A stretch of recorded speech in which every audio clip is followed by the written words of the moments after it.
We are your home theater and AV questions answered. This is AVRant. Want your home theater or AV question answered by Tom and Rob? Send it to question@avrant.com. Welcome to another edition of AVRant. I'm Tom Andrew, and I'm here with Rob H. This is AVRant. It's your home theater and AV questions answered. Halloween is approaching, and we're trying to line up those numbers. So Tom is away, not next week, but the week after, and so our numbers will have to be rearranged.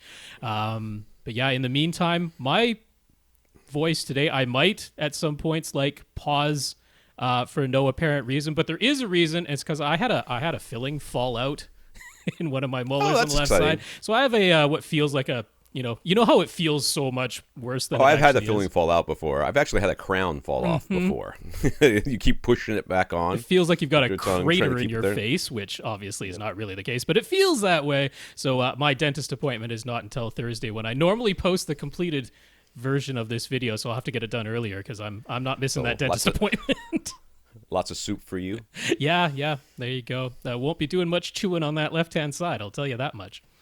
Those of you watching the YouTube version of this podcast, if it looks like I'm looking over your shoulder, I'm looking past the camera at the dog to make sure she doesn't eat anything. Don't eat that. If anybody has been tracking our eye lines, I feel bad for them because I've got two screens going. I'm llooking back and forth, looking at notes. So, I know. We are pro when it comes to YouTube, folks. Well, I mean, we would need what you call them, those teleprompter things, and a producer. Yes, an actual proper producer, not just me handling all of it live. That's why, folks. Right. That's why somebody to actually do it. Yes, that's how I know. The whole YouTube thing was like a happenstance. It's a complete it's an afterthought. Yes. Sorry, YouTube, but your comments suck, so that's what you get. You want better production value? Be less awful. No, we are never promising better production at value. Doesn't matter what happens. No. All right. There you go. We'd have to get a lot more listeners. All right. This is AVRant, the podcast that answers your home theater and AV questions. To get your questions answered, all you have to do is ask. You ask by emailing us at question@avrant.com. You can go to www.avrant.com. Leave us a comment there. Facebook.com/AVRant podcast. One of the best ways to get in touch with us other than email. YouTube.com/AVRant. And if you want to contact us directly, Rob at avrant.com. His Twitter is at FirstReflect. I'm Tom at avrant.com. My Twitter is at avrant_Tom. So let's thank our listeners of the week. To become a listener of the week, all you have to do is support the podcast in some way. One of the ways you can do that is going to avrant.com and click on the Buy Us a Cup of Coffee link. I'm tired of saying www. And honestly, you don't actually have to put it in there. You don't have to type that. Are we HTTPS yet? Maybe that's why some people don't come to the website. I think we're still on MySpace. I think our back pretty close. We're GeoCities. That's what our base Angel is. Fire. Angel Fire. I had an Angel Fire website. That was the first website I ever made. Was an Angel Fire website. I never updated it past once. Might still be out there for all I know. I had a MySpace page. I don't know that I did anything with it, but I had one for a while. I don't remember. I heard somebody pronounce the thing Geocities. And I'm like, what? Geocities? Who says that is? No one has ever said that. I heard somebody pronounce it that way, so that's what's out there. That person's wrong. You are warned, world. There are people out there who pronounce it Geocities. Millennials are ruining everything. I don't think it was a millennial. Boomers are ruining everything. Somebody's ruining it, and it's not Gen X, because that's what I am. All right. I think I'm Gen X. Yeah. So one of the ways you can support the podcast is going to avrant.com, click on the Buy Us a Cup of Coffee link, and leave us a PayPal donation. So we want to thank Kevin for doing that. Thank you very much, Kevin. Yeah, Kevin, thank you for that donation. We appreciate it. We also want to thank our 86 patrons over at patreon.com. Indeed, that's patreon.com/AVRant podcast. If you'd like to sign up, it's an automatic monthly donation. Just choose the amount, and it will automatically be withdrawn from your account every month and given to us. So thanks to our 86 patrons over there. All right. I got to adjust the AC. It's roasting in here. It was fine. It's like close the door, and now it's miserable. I've got these two lights. I mean, they're even LED lights, and they're supposed to be cool, and they're cool to the touch, but they still warm up the room. The and end of September or beginning of October. It rained for the first time in like a month and a half here, and everybody's grass is just like soaking it all up. But it's been actually not so bad. It's been high 80s, low 90s. So for Florida, that's positively Yep, that is fine. That is not okay. I would never live there. I would never have lived here either, but I didn't get much of a choice. My wife says, "Do you want to stay with me, or do you want to go someplace else?" I'm like, "Well, I guess I'll stay with you." I mean, I guess if I have to. What about the kids? Well, if you leave, you have to take the kids. Well, then I'm definitely staying with you. All right. Went shopping for my son. My youngest son's he's 10. His Halloween costume. Oh, yeah. And I finally convinced one of my sons not to buy a pre-made crap costume thing. Yeah. So we got like the cheapest little, robe-looking thing, and we bought like accessories for it. And he got like this Cobra Commander mirrored mask that he wears underneath this sort of black veil that's in this hood, this like hood thing, and it's creepy as like you look in there and you can't, it's like it's nothing, you can't see anything in there, and he can see you, but you can't see anything. Everybody, the dog freaked out. The dog was like, a monster has entered our abode. Nice. And I will bark at it and run away because I am very small and helpless. But it looks pretty good. He got a big scythe as well, so he's a little death. Oh, I see. Scythe. Yeah. Gotcha. Scythe, whatever. All right, in the news, Amazon Music HD has launched, and they're using familiar video terms to describe the different levels of audio quality, because that won't be confusing. SD for standard definition is the label used for lossy audio up to 320 kilobits per second. So it could be much less. Possibly, yes. It does say up to. Yep.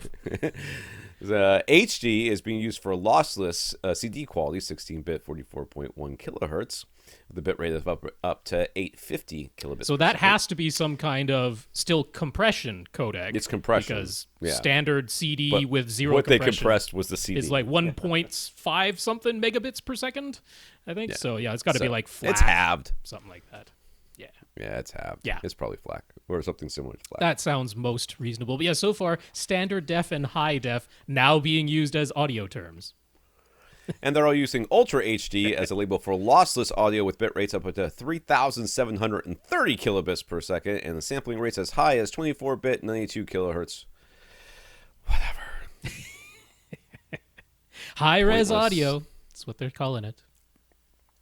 The price is... it's all the same service, all the same price, right? There's no tiers. Correct. There are no tiers. Yeah. It's just a matter of, not every song is available in. So they say they'll always give you the highest quality that they have available in terms of what's the song recording and whatever device you're using can support. You will get the highest quality available from Amazon Music HD, which is not part of Amazon Prime Music. This is its own separate service. Yeah. The price is $15 per month or $20 per month for a family plan, which I assume means that you get multiple streams at the same time. Yeah. You get a $2 discount if you're an Amazon Prime member. Ooh. And they say they have over 50 million songs in HD and millions of songs in Ultra HD. Well, they should have all of the songs in HD. One would think, but I guess not. Well, it's not always the case. They'd have to down convert them or something. I don't know what they did.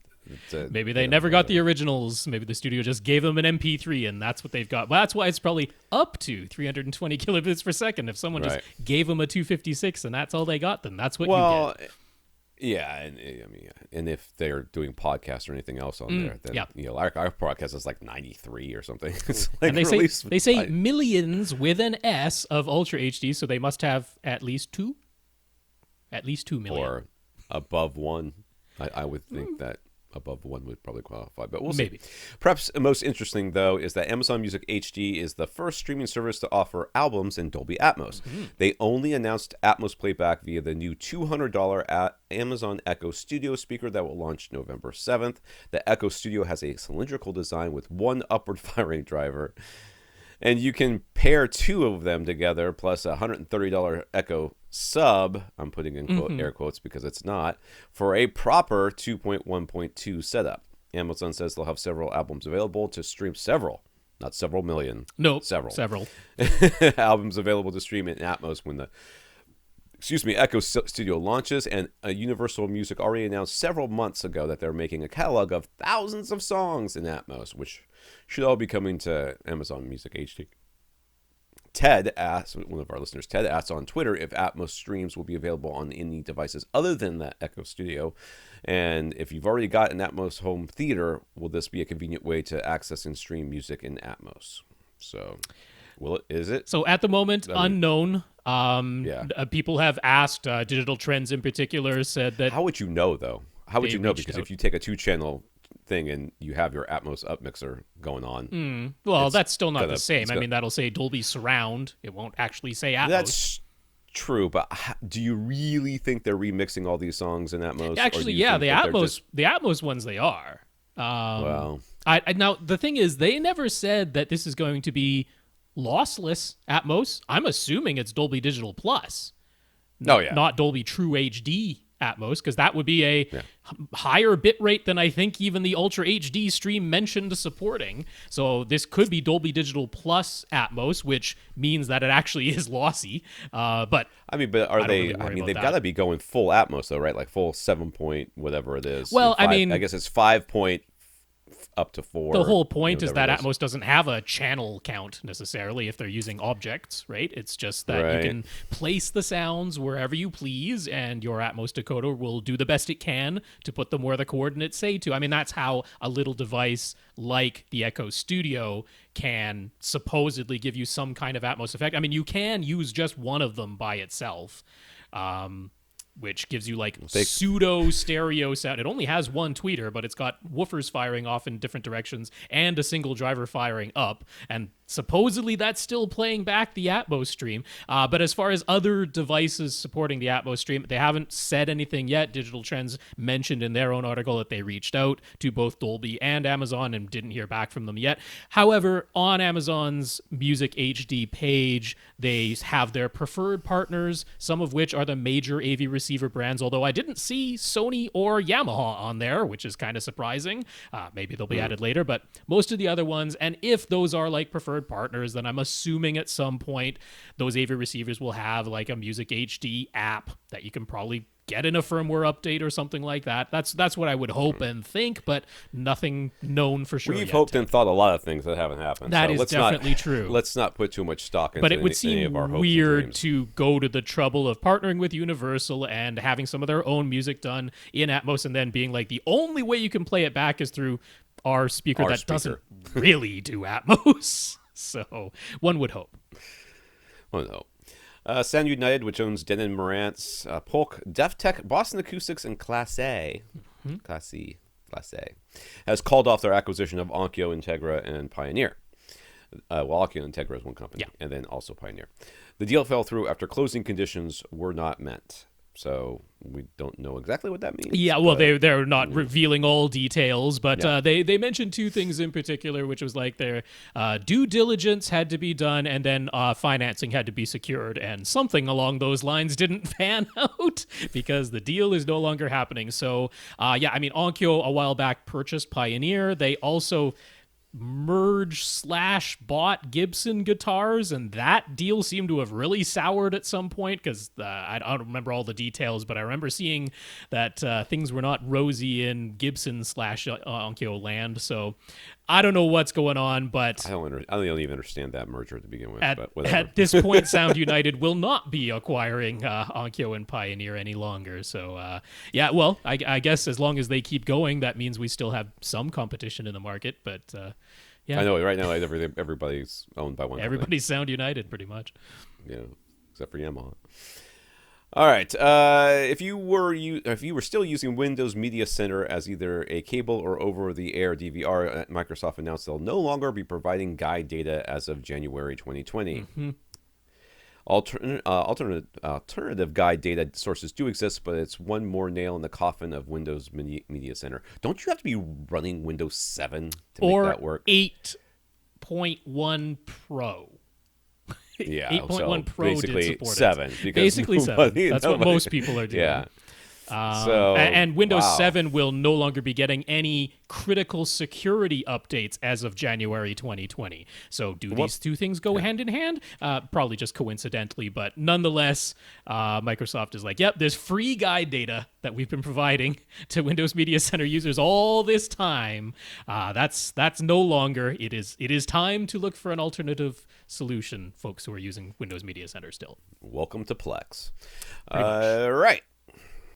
Comments. Ian noticed that the Panasonic UB420 Ultra HD Blu-ray player is now available in the U.S. from Best Buy at $250. Yeah. So, yeah. So that's good. Interesting. I have the UB450, which is the newer model. I haven't seen hide nor hair of that just yet. But the 420, I want to point out, is a great solution for anyone using a projector who didn't want to pay $500 for the UB820. Because the 420... Right, that was the question we had last week, wasn't it? Well, no, because he was looking for one with Dolby Vision. And that is the one thing that the UB420 does not do. The 420 does not do Dolby Vision.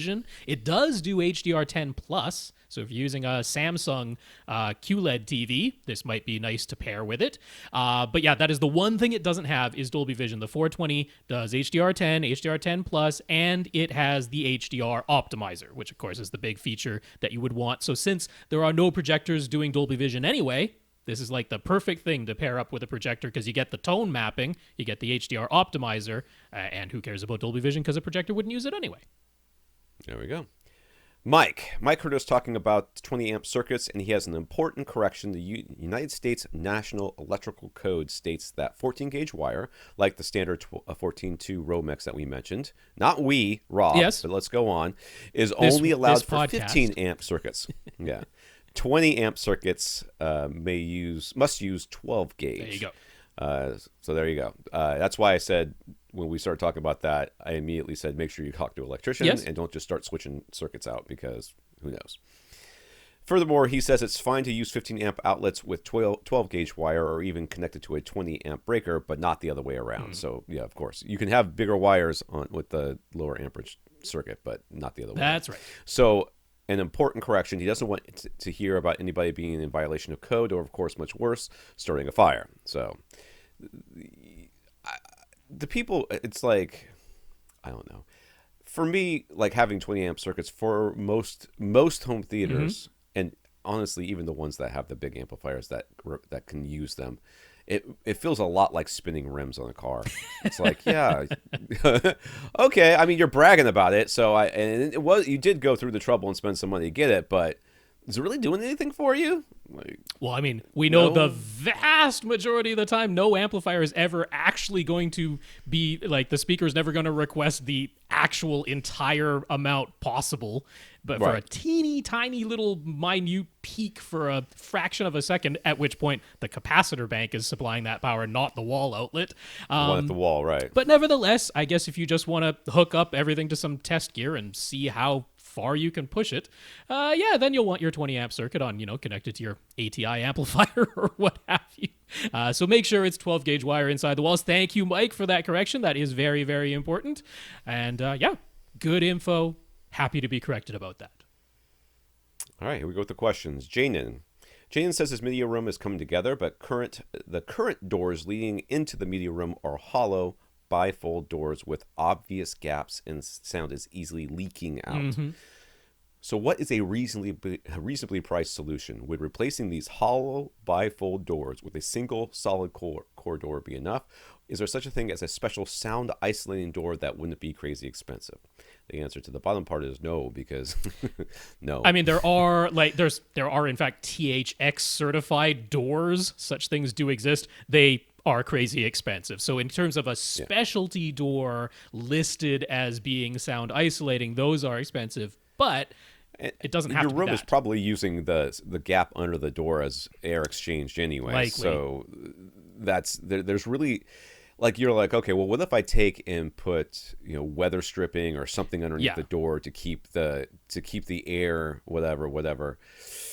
it's just really your room is going to get super hot or super cold or super something. It's the air. There's not going to be airflow in there, Yeah, or not as much. If the gap under your door is the air return, I mean, it isn't in every room, so that's worth checking. Yeah, it's not. But it's typical. It's typical that is how. So you have your forced air coming in, be it your heating and or cooling that's coming in through the registers, but then that air needs to be able to get out of the room somehow, and typically that's just the gap under the door. That's very common. So if that's the case, you wouldn't want to seal that up. I mean, the not crazy expensive solution to this is just an exterior door, right? You get an exterior door that would go on your basement or your front door or whatever. Solid core, basically solid door. But an exterior one would also typically have a pretty good seal around it. Maybe not 100%. Right. Well, if it's a basement one, it might be a fully sealed door. So that would be the solution that you would get. That wouldn't be a specialty sound isolating door. It would be an exterior door. I wouldn't expect you to be able to shut that door and then on the other side of it, you're like, I can hear nothing.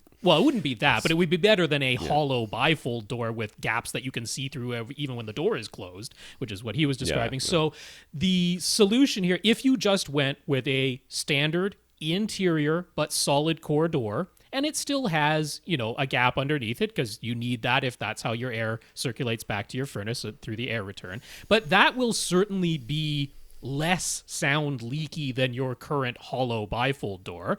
I mean, again, like Tom is absolutely right. It's not as though it's going to be silent on the other side of the door, but it will be improved over what you have right now. So you sort of have to evaluate how much better do you want the sound isolation to be. If you're just like, I just need it better than it is right now, I understand it won't be dead quiet, then yeah, just a standard interior hollow solid. I just don't want this guy to have unreasonable expectations for what's going to happen here. I mean, it's not going to be not silent. It's going to be very not silent. It's going to be better, but it's not going to be like, now all I need to do is shove a towel underneath this door and it's silent. It's not going to be. But I mean, it's the difference of like in my own apartment here. This is just a hollow core door on my bedroom here. But like if I have my bathroom fan going with the bathroom door open and I have this door open, well, I can hear that fan going, no problem. But I close this door and I can't hear that fan anymore. And I mean, it might be that level of difference where it's like if you've got obvious sound going in or out through a hollow bifold door and you go to a regular interior solid core door, it'll be the difference between that, right? It'll knock it down for sure. Yeah. It should, yes. Sean's wife wants a wireless speaker she can use around the house and occasionally outside on their deck. They're looking to keep the price around $200, and she liked how loud the new IKEA Symphonisk. Just come on. Symphonisk. Yep, that's what they went with. It's just made by Sonos. Mm-hmm. Shelf speaker was able to get, although Sean thought the sound quality was just not bad. Mm-hmm. So a loud, portable, wireless, good-sounding speaker at around $200 is what they're looking for, and Sean is hoping for both Bluetooth and Wi-Fi options since he doesn't necessarily want to have a phone actually playing the music and just streaming it to the speaker. So what do we recommend? So I can't remember the name of this. What are the speakers I have? Do you remember, Rob? They're the super expensive ones. They're Meridians. I think they're Meridians. Oh, I don't recall that because I was going to think you have that creative eye roar, but that one's been gone for a long time. Okay, I don't recall the current ones, the more expensive ones. I have some Meridian speakers, and Meridian does Play-Fi. Okay, DTS so Play-Fi. What I would be looking for is Play-Fi because Play-Fi basically is it requires that the speaker has the ability to connect via Bluetooth and Wi-Fi, almost always. There can be other connections as well, and many of them do, but they almost always have to have Bluetooth and Wi-Fi, and that allows you to control the speaker from an app on your phone, which you can then connect like your different music streaming services. You don't have to connect it to your phone directly if you don't want to. In fact, I never do. What I do is I figure out what apps I'm going to be using with it. I connect those apps up. And then if somebody comes over and is like, oh, I want to play something for you, then I let them connect via Bluetooth. Sure. And they stream outside the house. So if you go to the Play-Fi website, they have partners. Yeah. One of the Meridian, I believe the speaker. I've got two different ones of these speakers. I can't remember if they're both Play-Fi or not. I know one of them is.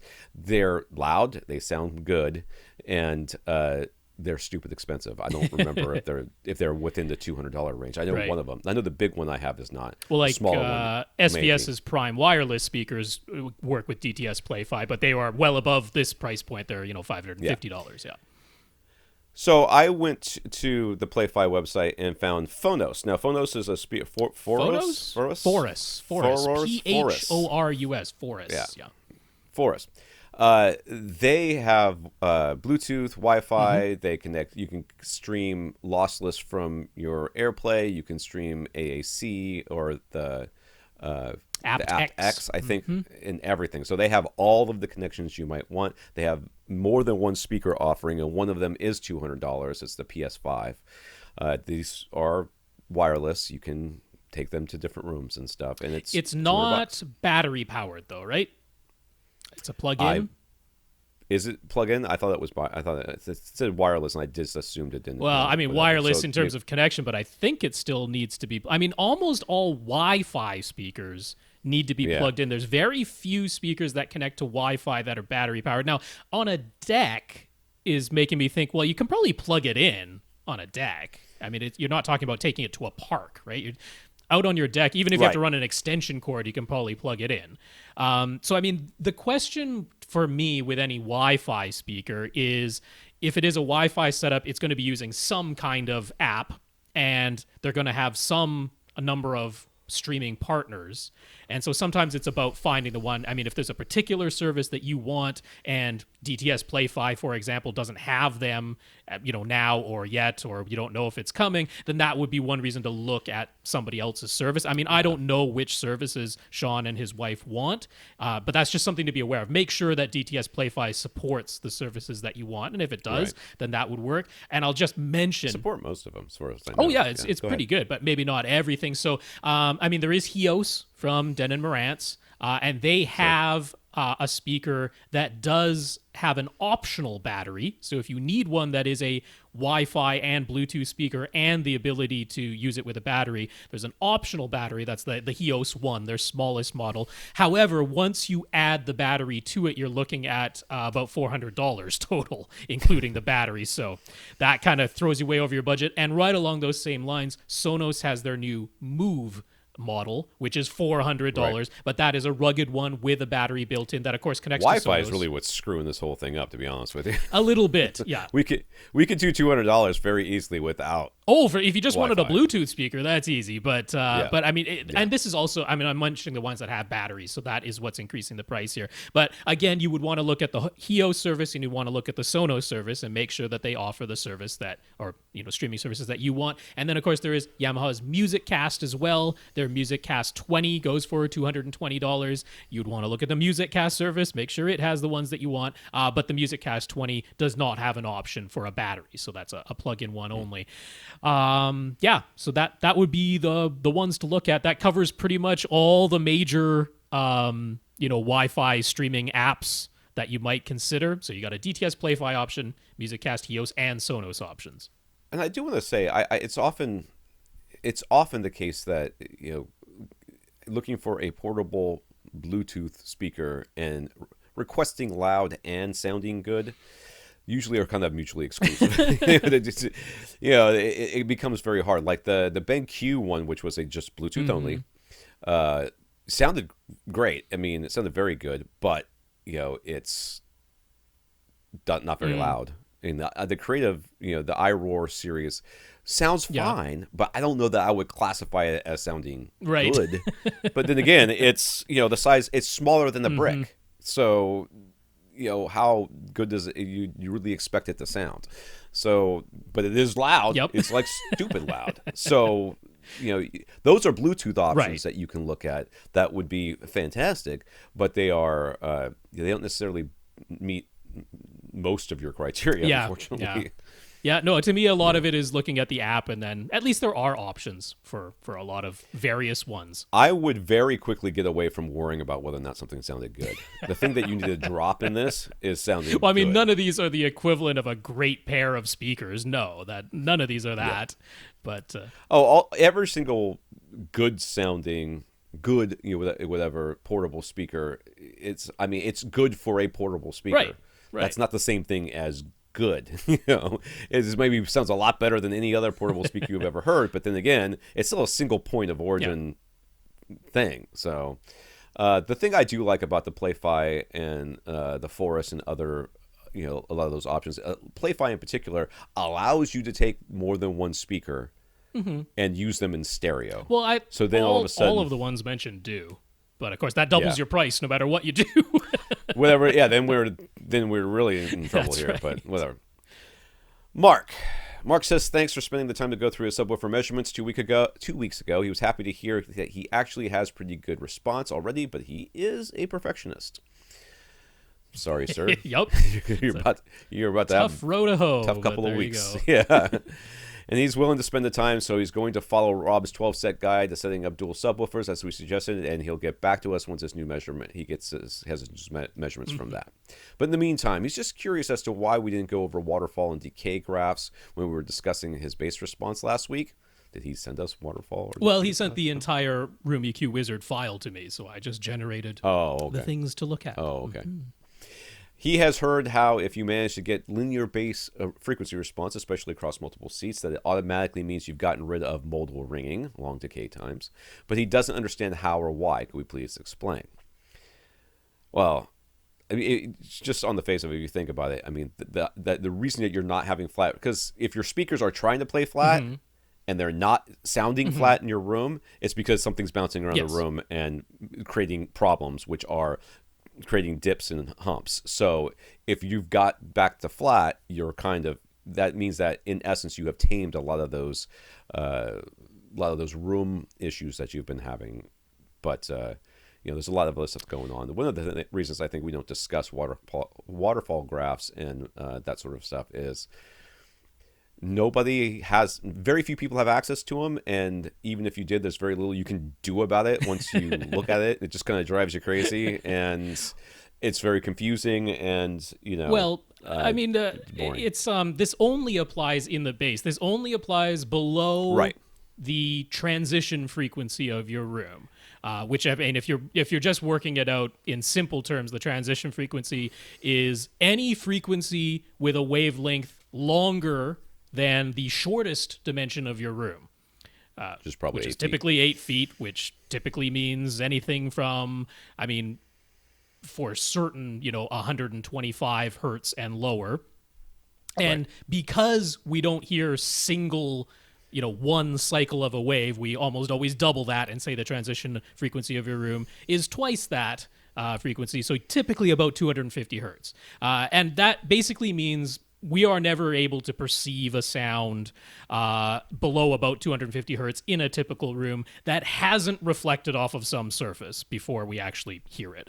And so that's where that part of it comes from. Now, once you get to frequencies that are inseparable from the room in which they're being played, you're never hearing a sound that wasn't reflected. Now you're into something that is called minimum phase, which, if you want to look that up and fully comprehend it, you are better than me, because I don't fully comprehend exactly what it means. But the important aspect of minimum phase when it comes to audio is that the time and the frequency response become inseparable. You fix one, you automatically fix the other, which is why companies that do nothing but sell gigantic bass traps say you don't need multiple subwoofers. Just, bring in all the walls of your room by about, 3 feet with our bass trapping, and you can fix this. And they're right. It's just largely impractical to shrink the effective size of your room in order to treat your bass that way. But they are correct that if you were to fix all of the reflection issues in the room,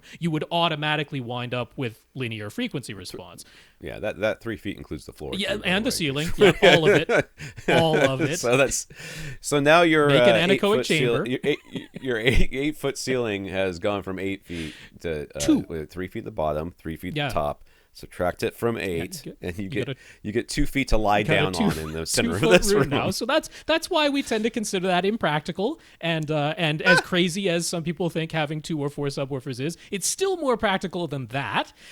So that's what we do, and then once we achieve the linear frequency response by using multiple subwoofers, it has in turn automatically fixed the time issues, but only in the bass, only below the transition frequency of the room. So when we talk about looking at waterfall graphs, because sometimes people have asked, what will my acoustic treatments do? Well, the acoustic treatments that we're usually talking about on this podcast are like 2, 4, maybe 6 inches thick. At most, they're treating down to 180 hertz if we're lucky.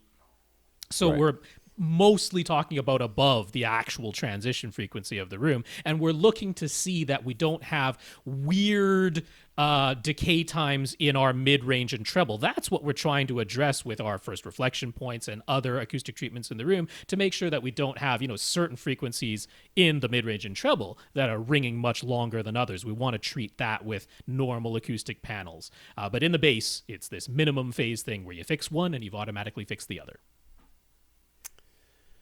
Right, it's one of those things that the mathematicians will sit down and show you how it works, and then you're like, afterwards going, I don't fully comprehend the full equations on that one, so I can't explain it to you in that much detail. I had a statistics teacher one time describe to me how his instructor, his mentor, was sitting down and they were looking at some data, and as he was looking at the data, he goes, oh, maybe we can look at it this way, maybe we can look this way. And as he was writing it all out and kind of figuring it out in his head, he had just sort of reinvented a regression. Right. Doing a regression analysis on the data, and he's like, the guy's brain doesn't even work like mine does. And I'm like, yeah, and I don't understand half the crap you're saying, so I'm so far below you people. So yeah, I understand. Via trial and error, he actually has his front left-right SVS prime speakers set to 150 hertz crossover.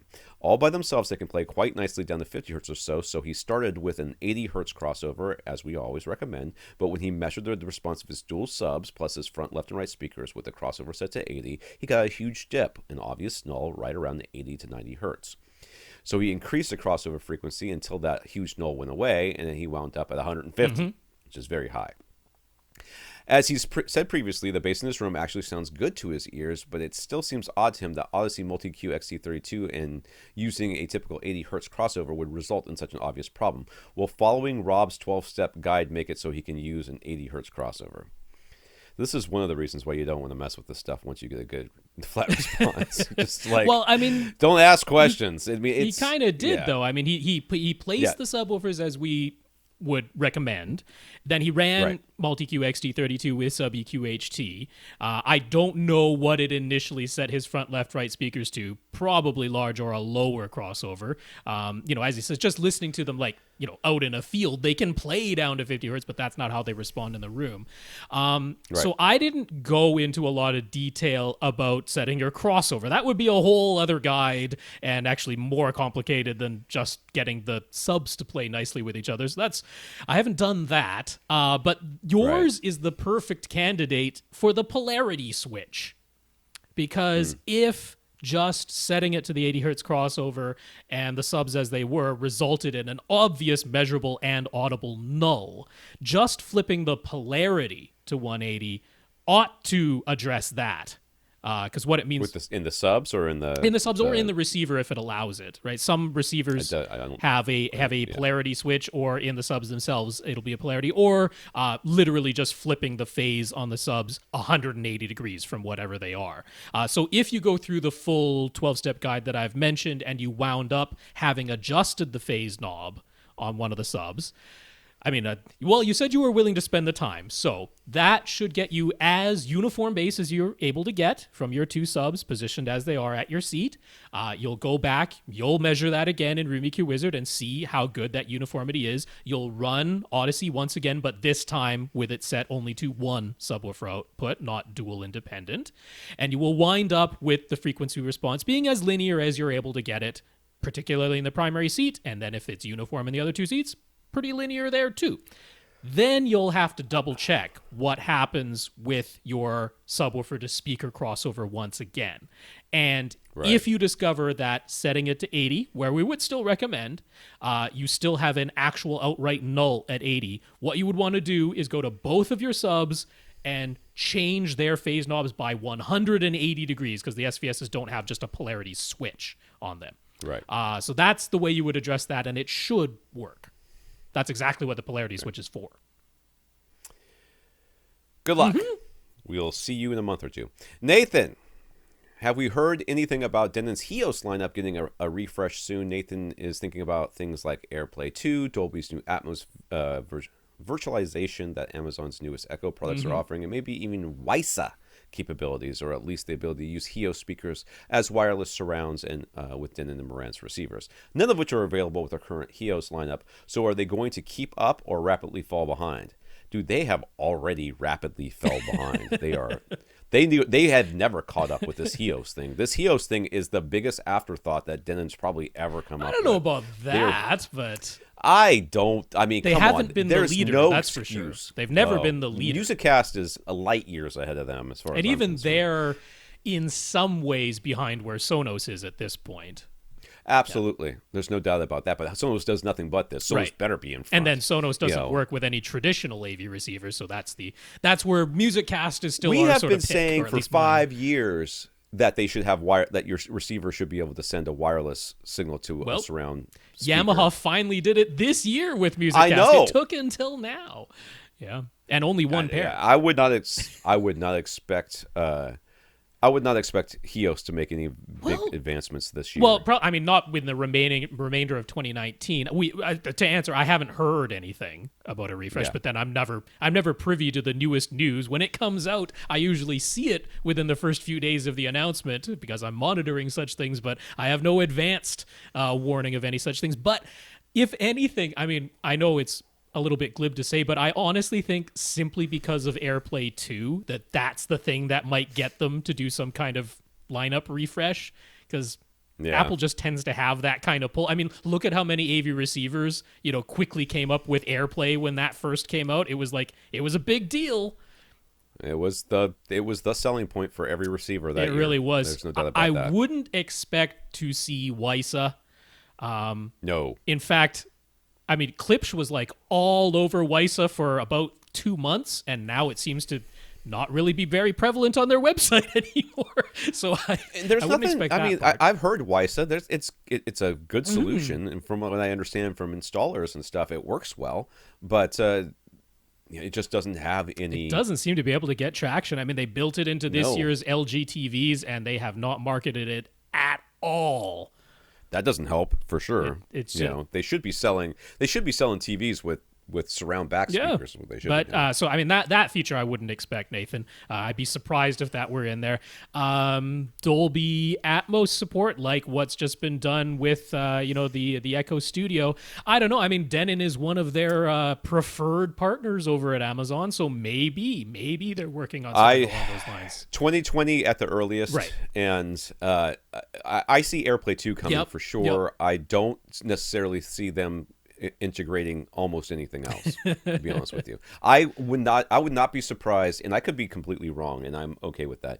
I would be surprised if by 2021 CEDIA we saw HEOS supporting surround back speakers. They have an actual HEOS branded AV receiver, which is 5.1 only, and just the 2 surround speakers work with HEOS speakers, but it's a specialized AV receiver. It's not something that they've built into Denon and Marantz receivers. I am a little surprised they haven't done it.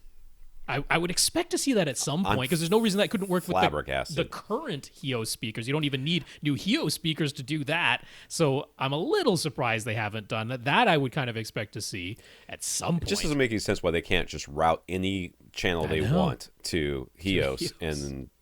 Or Musicast was. I feel the same way about Musicast. The fact that only came out this year is bizarre.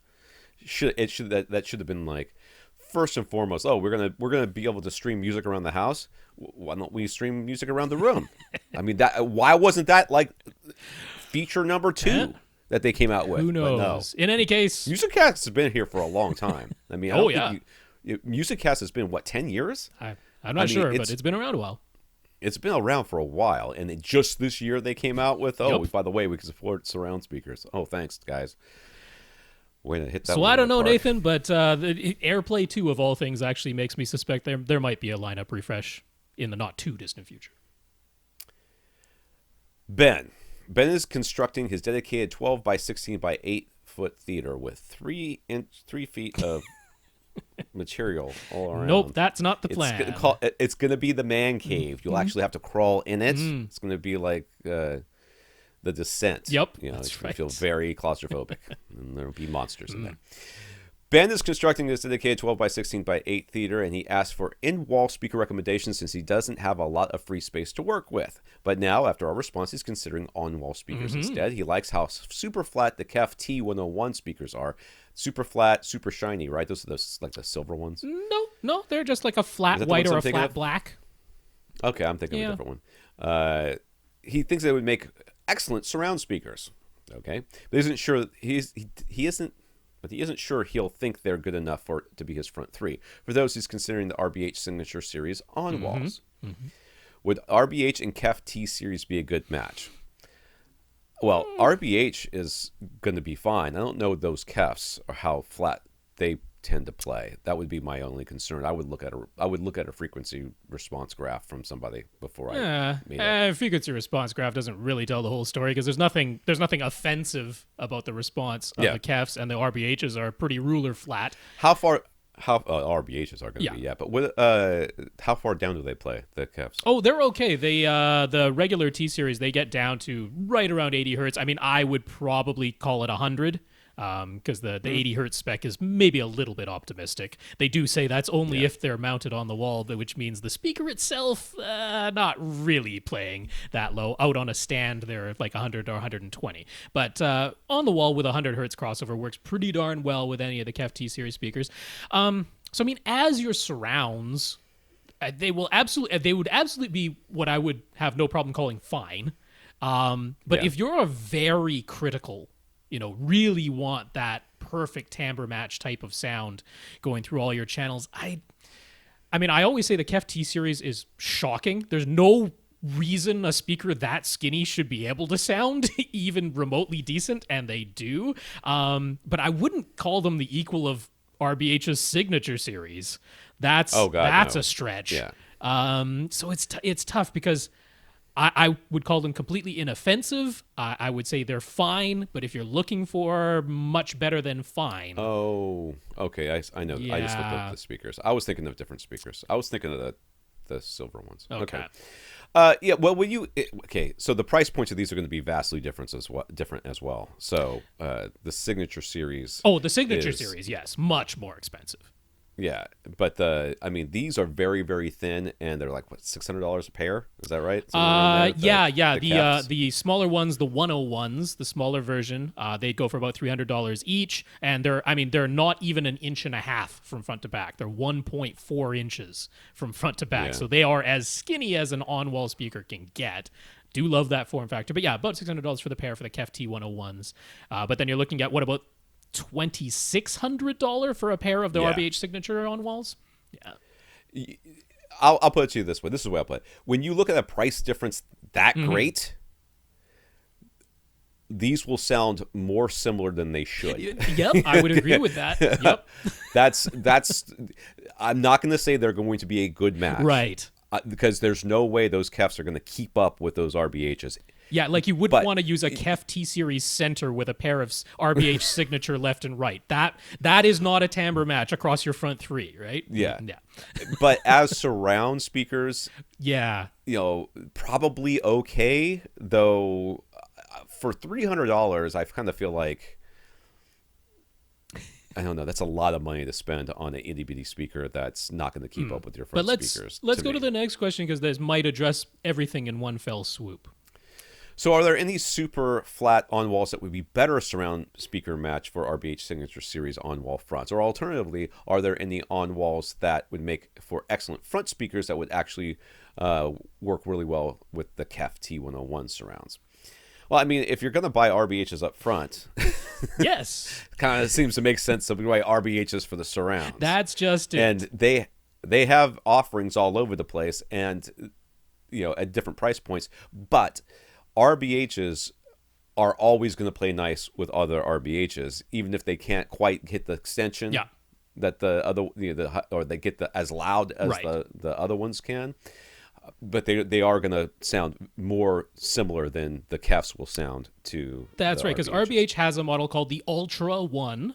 Now, we talked about how the KEF T-Series is 1.4 inches from front to back. Well, the Ultra one is 1.625 inches. All right. So it is a teeny bit thicker from front to back, but I would still... 0.225. That's right. That is still a thicker. very, very thin speaker. Now, they are priced at $400 each. So that is more expensive than the T101s, but still not too crazy and definitely skinny. And it is RBH. It's going to, as surrounds matching up with our other RBH on walls up front, that would work just fine. So that is the let's increase the price solution. I just found new, I don't know if this is an authorized retailer. Most likely not if it's online.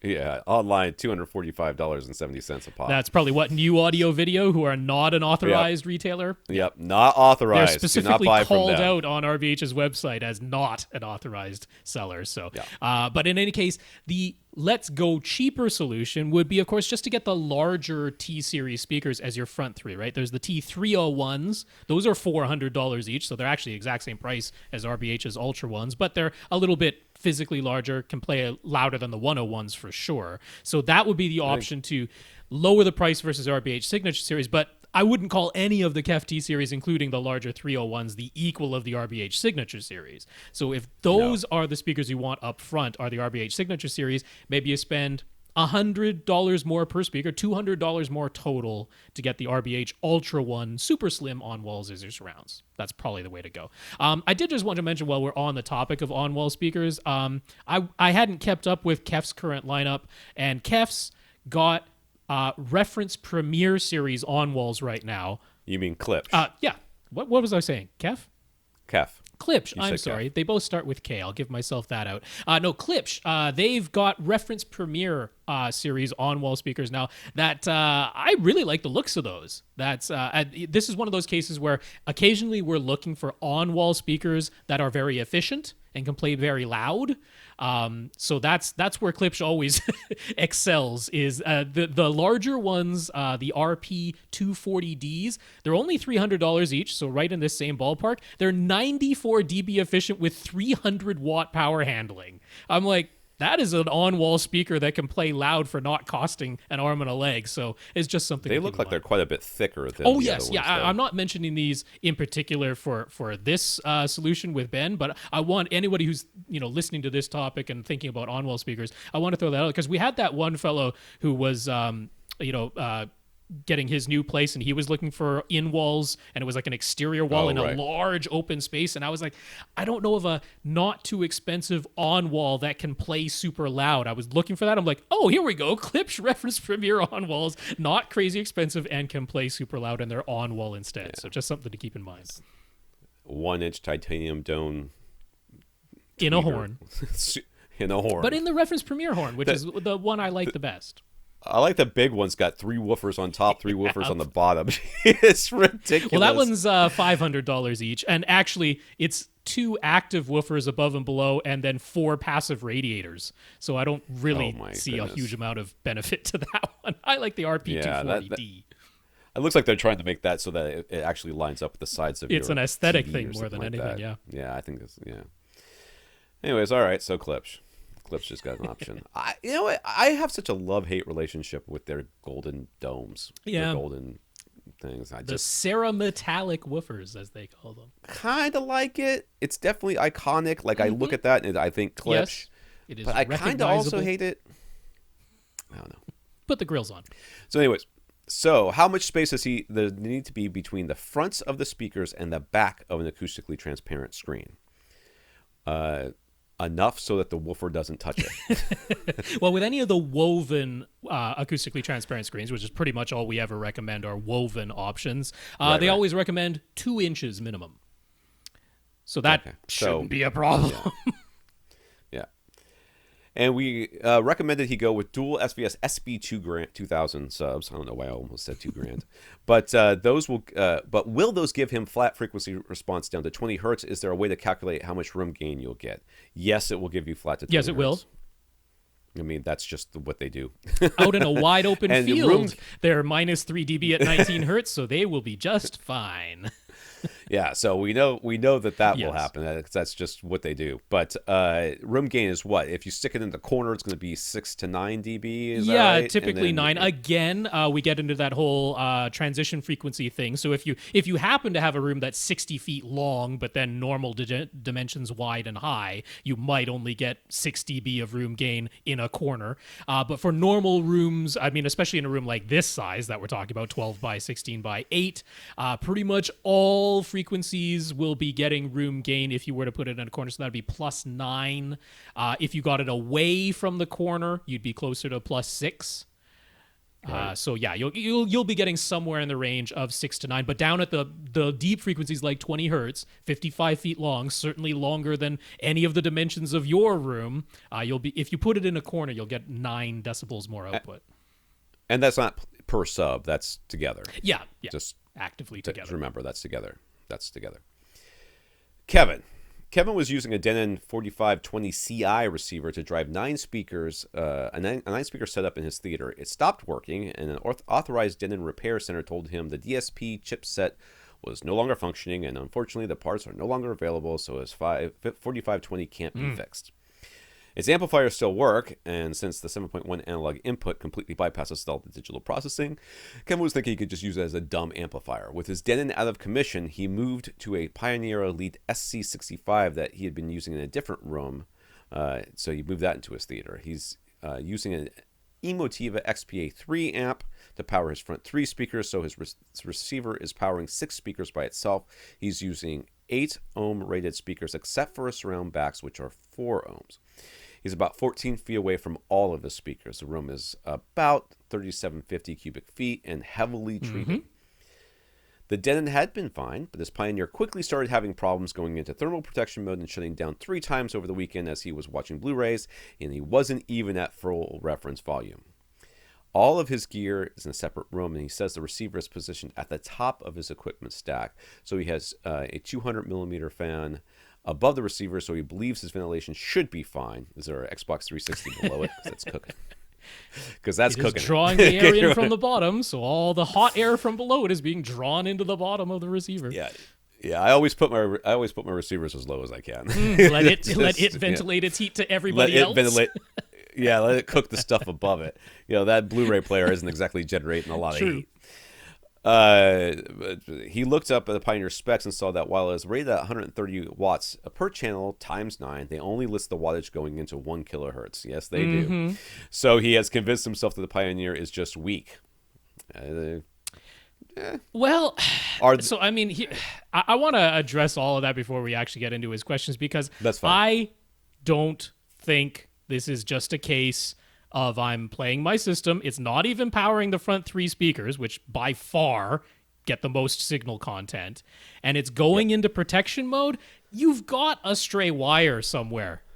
Well, there's so many things that could be happening. But that's by far the most likely. I mean, we know he moved something. He replaced it and had to reconnect all his wires. Kevin, the chances that these Class D amplifiers in your Pioneer Elite receiver are just unable to drive your surround and surround back speakers to the level that you want. Even at 4 ohm at 14 feet, which I don't believe your back speakers are. Well, it might, because his room's like 30 feet long, so definitely could be. Oh, is it really? Oh, so he's sitting dead center? Well, I don't know. Okay, so, yeah. I mean, yes, that is asking for a lot, but your surround back speakers aren't exactly doing a lot. So I would have a hard time believing the most likely culprit is going to be a stray wire. Yes. I mean, we're talking about always the case. One tiny little hair-sized thread of a wire that managed to not be perfectly slotted into your banana plug, or if you're using bare wire connection in the back. Like, that's all it takes. You get that tiny little short, which, by the way... As your receiver, or all the air around it and the wire itself starts to heat up, that wire starts to bend. It just bends enough to just touch and create an arc. It doesn't even have to physically touch. Just get close enough to make that electrical arc. That's all it takes. And you're saying, well, the system is playing and then it shuts down, so it can't just be that there's a short all the time. Yeah, exactly. There's one tiny little loose thread somewhere of copper wire, and as it heats up, it just bends just enough.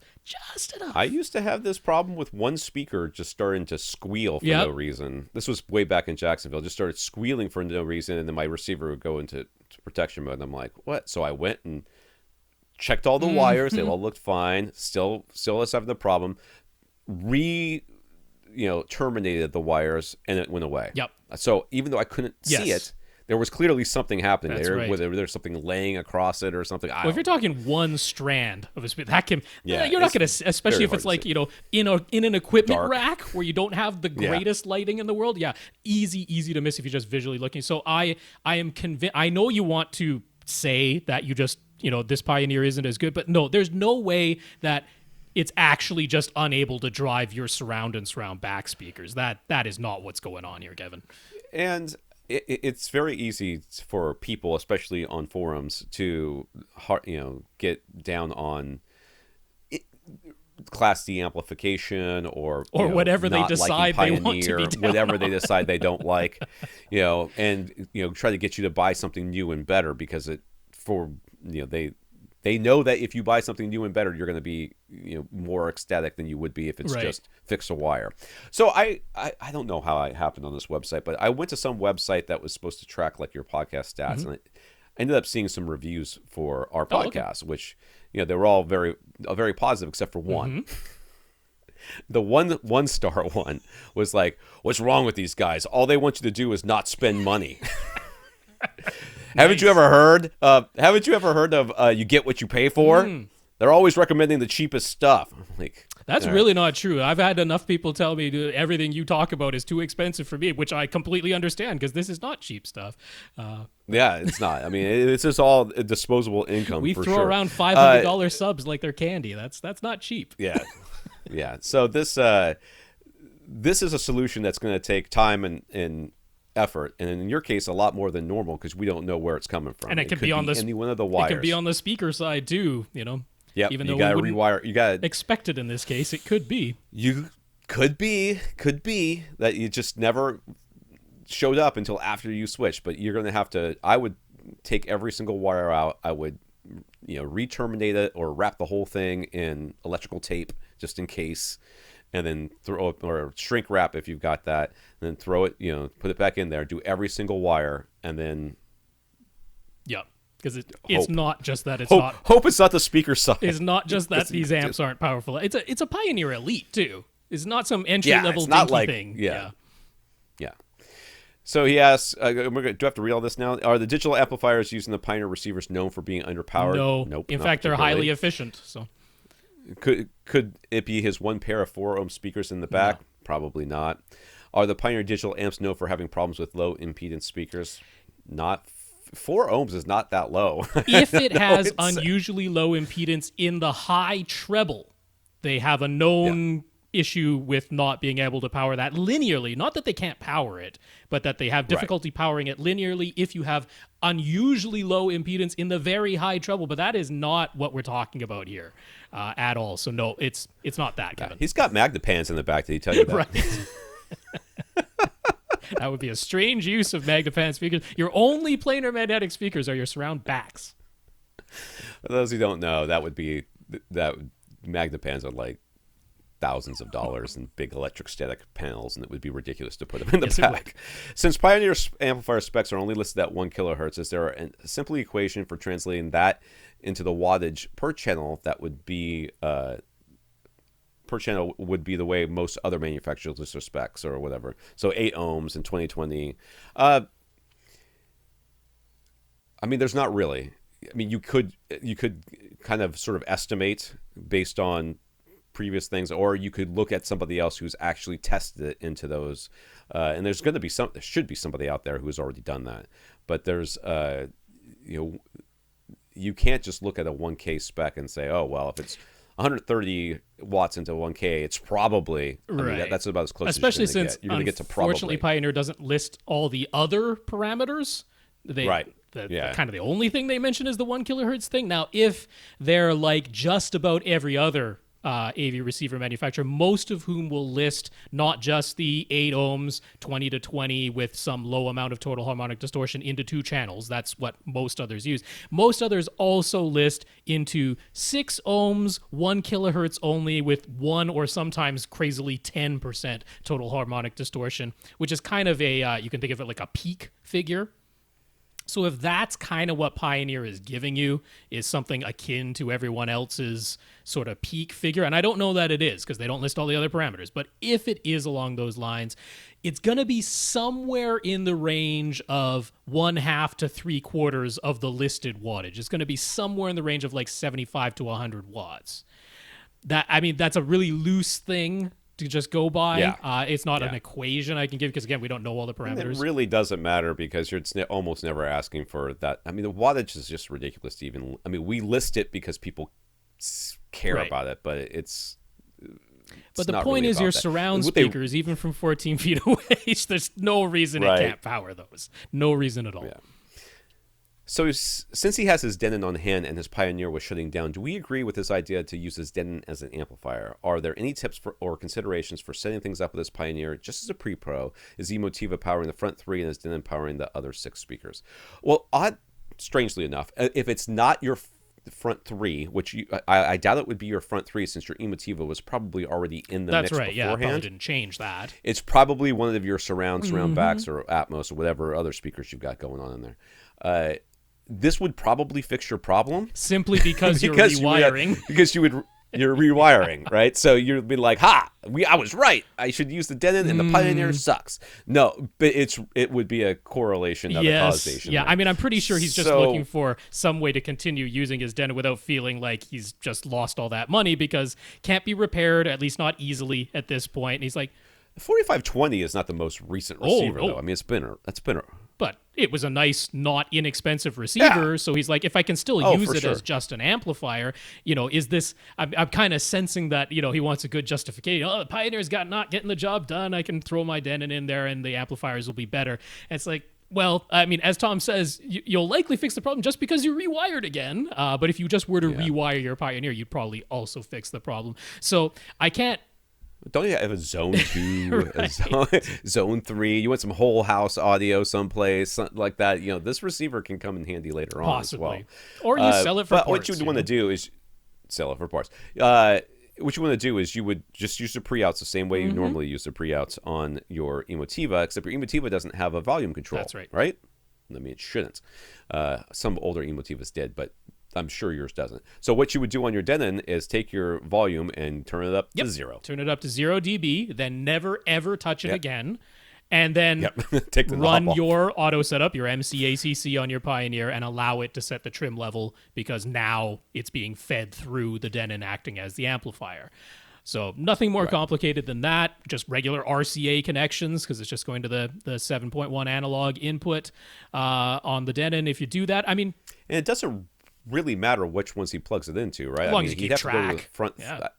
Yeah, you just keep track of which one's going to what. But I mean, and you can do this. You can do this if you're going to be rewiring anyways. If the problem, you can rewire to the problem is if it actually is the heat inside of this separate room where he's got his gear stacked, adding another device, churning out power isn't going to help you on that front. So that would be the downside of doing it. It takes up more space and uses even more power and generates even more heat. But honestly, you can do this with just your Pioneer and Emotiva. Yeah. Oh wait. This is the last one, right? I didn't scroll. With all of his gear in a separate room, he doesn't particularly want to use IR to power both the Denon and the Pioneer on and off. He wants to have a control method that will allow him, that will let him be certain that both devices have powered on and off together, and he doesn't want to have to visually check every time. Could he use the available RS-232 port somehow? His other idea was to hook up a little light to the 12-volt trigger output so that he could have a visual indicator that he could easily see from his seat. What do we think? Well, if you don't add the Denon into your system, then you're done because you'll know if the Pioneer is. But if you really wanted to, then there are like slave outlets on APCs. Right. you could do it that way. That would be a way that you would absolutely, for sure, not have to look at it, not have to have a little cutting light, the not have to actual wire electrical anything. power. Yeah, you would be cutting the power from the Denon completely whenever you turned off the right. Yeah, with a master-slave power switch. Oh, I didn't think of that. That's a good solution. Yeah. That's the way I would do it. I mean, the RS-232 thing, I mean, it can, but that has to be connected to some kind of home automation controller. Yeah. Or, I mean, yeah, you can do things with like a Raspberry Pi or something like that to that. But that's unnecessary with this. I mean, I would still just use a Harmony and feel pretty darn confident if I'm using a Harmony hub that it's gonna work. I mean, ultimately that is infrared, but that's going to work. I wouldn't be concerned about that, like the command missing and not getting through, because if it misses one, it's missing all of them. So a Harmony hub, or I like Tom's master slave power idea. Carl's room is 11.5 feet wide, and overall it is 16 feet long, although the walls are cut in on both sides about 13 feet back. So the very back of the room is narrower than the front. The ceiling is 8 feet high, but all of the wall-to-ceiling edges are beveled, so right in the corners. Yeah, beveled. So it's a slightly tented shape. I mean, not very much. Or you could think of it as like super chunky crown molding. It's kind of got that look. Yeah, it's like a 1.5 crown molding, except it's it's not crown molding, bland. but It's just straight. If you imagine in crown molding that got enlarged to a somewhat ridiculous degree. But yeah, the overall shape of the room, fairly rectangular, just a little narrower at the back is all. So the room is fully carpeted, and he bought 10 GIC panels off an AVS forum member who was moving, so we got a great deal. 4 242 panels, which are 2 inches thick. 4 244 bass traps, which are 4 inches thick, and 2 monster bass traps, which are 6 inches thick. All 10 of the panels are 2x2, not the larger 2x4 2 size. feet by 2 feet. So they're 2 feet by 2 feet. By 2 inches thick, 4 inches thick, 6 inches thick, respectively. Right. Carl has drawn up his preliminary plan for where he will place these panels, but he also has some Owens Corning 703 installation that he could use to make some DIY panels or super chunks. So, what do we think of his initial plans? Where do we recommend putting his GIC panels and any DIY panels that he makes? So what he has right now is the 4-inch panels straddling the front corners of his room. His 6-inch panels doing the back corners, sort of, but where the cutout is. The inner, or so he's got like 6 corners, if you think about this room, because the back of the room narrows and goes in. So in the rear corners closest to his seat, he's got the monster bass traps straddling those corners. Yeah. And then he's got the 2-inch panels. He's got them at the first reflection points and on the back wall, inside the cutout. So, I mean, overall, I have very little problem with this. Oh, I'm sorry. He's also got two more 4-inch panels that are kind of in front of.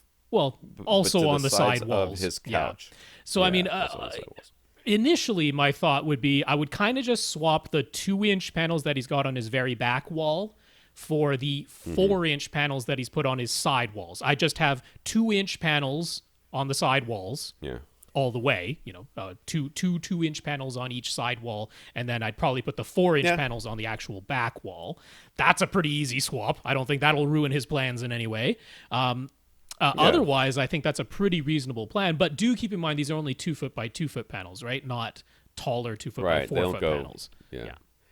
So the monster traps, the 6-inch panels that are straddling the back corners, so they're not going floor to ceiling. They're only going in a little. And when it comes to the bass traps that are straddling any corners, those, well, he asks about, this is coming up, I'm spoiling it a little bit, he asks about ear height, but the ones that are straddling the corners don't need to be ear height. Straddling the corners is all about simply covering as much surface area as you can and getting the benefit of a larger air gap behind the panel. So those you could have up high or down low. They'll actually be... If you could actually put them so that they're straddling the floor or the ceiling as well, because that gives you another whole area that's being encompassed, another reflection point in there. So rather than the midpoint of the wall, which would only give you 2 walls, you would, if you put it up high, you get 2 walls and That's the ceiling, correct. or down low, 2 walls and the floor, which gives you another reflection point. So that's the same with the panels up front too. He's assuming that the panels should be placed at seated ear height. Should any panels be placed higher? Well, just the ones that are straddling Just the the corners. straddling corners And ones. Yeah, the ones on your side wall rest and of back wall, those should be at seated ear height. Yes. Yeah. Should he put any panels on his ceiling? I mean, you can. You've got more insulation. Now, the thing is, he appears to be using a makeshift upward firing Atmos speaker at the moment. Yep. Does if you he? go up to the actual photo of the room, I believe that's see one of those that. Polk OM W3 speakers that he is Right. angling to use okay. up. No, I don't know if he's planning to replace that with an actual upward firing module or if that's just a temporary thing or whatever. But if you are using an upward firing speaker, well, you certainly don't want to put a panel at your ceiling's first reflection point, because that would negate your upward firing speaker. Although I suspect that it would probably still work just because of the EQ. But nevertheless, if any sound in fact bouncing off of your ceiling, you most definitely wouldn't want to have an absorption panel. I wish we had like definitive proof about this. Because we both suspect that it's all about the DSP EQ. and has nothing to do with bouncing off of your ceiling. And yet we can't definitively say, right? Because there's things like Yamaha's sound projectors that they legitimately do bounce the sound off of the surfaces. Yeah. I mean, they do. I mean, from everything that they've explained, they're supposed to. So, yeah, I mean, basically, when you think about putting panels around your room, you've already got them in all the spots that we would recommend. So could you put some on your ceiling? Yes. Does it have to be in a specific spot? Probably no. At this point, it's just any absorption more than you can put with full carpeting and the amount of treatment he's planning on putting in here, I'm not expecting him to be super shy of that 30% of your surfaces covered mark. So the chances that you need, especially when we answer the next chance question. that you need something on your ceiling is pretty low in my mind. In this case, I would not worry about Agreed. it. I'd be honest. I would not worry about it. So he asks, if he makes super chunks, which corners should they go in? Well, man, you've got so many good options here. You've got 3 good options that I can see. You got 6 corners. At least. One of them's taken up with a subwoofer, 6 corners. So probably not that one. One of them is where the door swings open, so maybe not there. I mean, it looks like if you're going to put that panel there, I bet the super chunk is actually going to be smaller than that panel as it straddles. So you might be better off putting a super chunk right behind that door, to be honest with you. But the front 2 corners and that corner behind the door, to me, look like prime candidates for. I mean, I was also thinking the actual farthest back corners. Because I don't know if he has anything in the back part of that room, and he's just drawn a diagram. It looks like it's empty back there in the diagram, and if that's the case, yeah, those rear corners, fill them up. That's 5. That's 5 corners. That's a lot of corners. That is a lot of corners. And then those, you got nothing to do with those monster traps. Yeah. And put those on your actual back wall. Yeah. More thicker panels on the back makes sense to me. Having thicker panels on your back wall makes the most sense to me. Yeah, that's what I said. Put them back there. But but they're only 2 feet. That's right. 2 feet. So you have those and those other 4-inch ones back there as well. I mean, they would look a little weird, but put one high, one low, that sort of thing. But make sure the 6-inch one is at ear level. Put both those back there, or the ones that are. You could actually, put those up front as. Anyway, it doesn't make any difference. All right, so at the moment he's got his sub to the left and behind the seats. He found that location by doing a subwoofer crawl, and it's working nicely at the moment. But after adding the panels, should he do another subwoofer crawl? And he should definitely rerun Odyssey, right? Yeah, you should do both. Yeah, it certainly wouldn't hurt. I mean, again, because even the big, super chunks and monster bass traps, they still they're not getting down to 20 hertz. Maybe they'll get down to 70 hertz if you're lucky. But I mean, primarily most of what you're carrying is coming out of your sub shouldn't really be affected even by the big bass traps. The chances that a subwoofer crawl is going to reveal a tremendous difference, I wouldn't expect it. But at the same time, how difficult is it really? You do another sub crawl and you find out. So you take that other monster trap and you put it on top of the monster trap that's over the sub. That's Sure. what you do with that other one. Yeah, so you stack them. You stack the two monster traps on top of the sub, and then you have a super chunk that you build yourself in the opposite corner there. Sure, I can get behind that. But yeah, I would say it doesn't hurt. I wouldn't expect the subwoofer crawl to reveal tremendously big differences, but definitely run Odyssey again. Definitely. Yeah. And then buy another subwoofer. Okay, so. No, you don't have to buy another sub. If it How sounds come we good, it don't sounds tell good. people to spend Alan. money, Tom? How come we don't tell people I to know. spend money?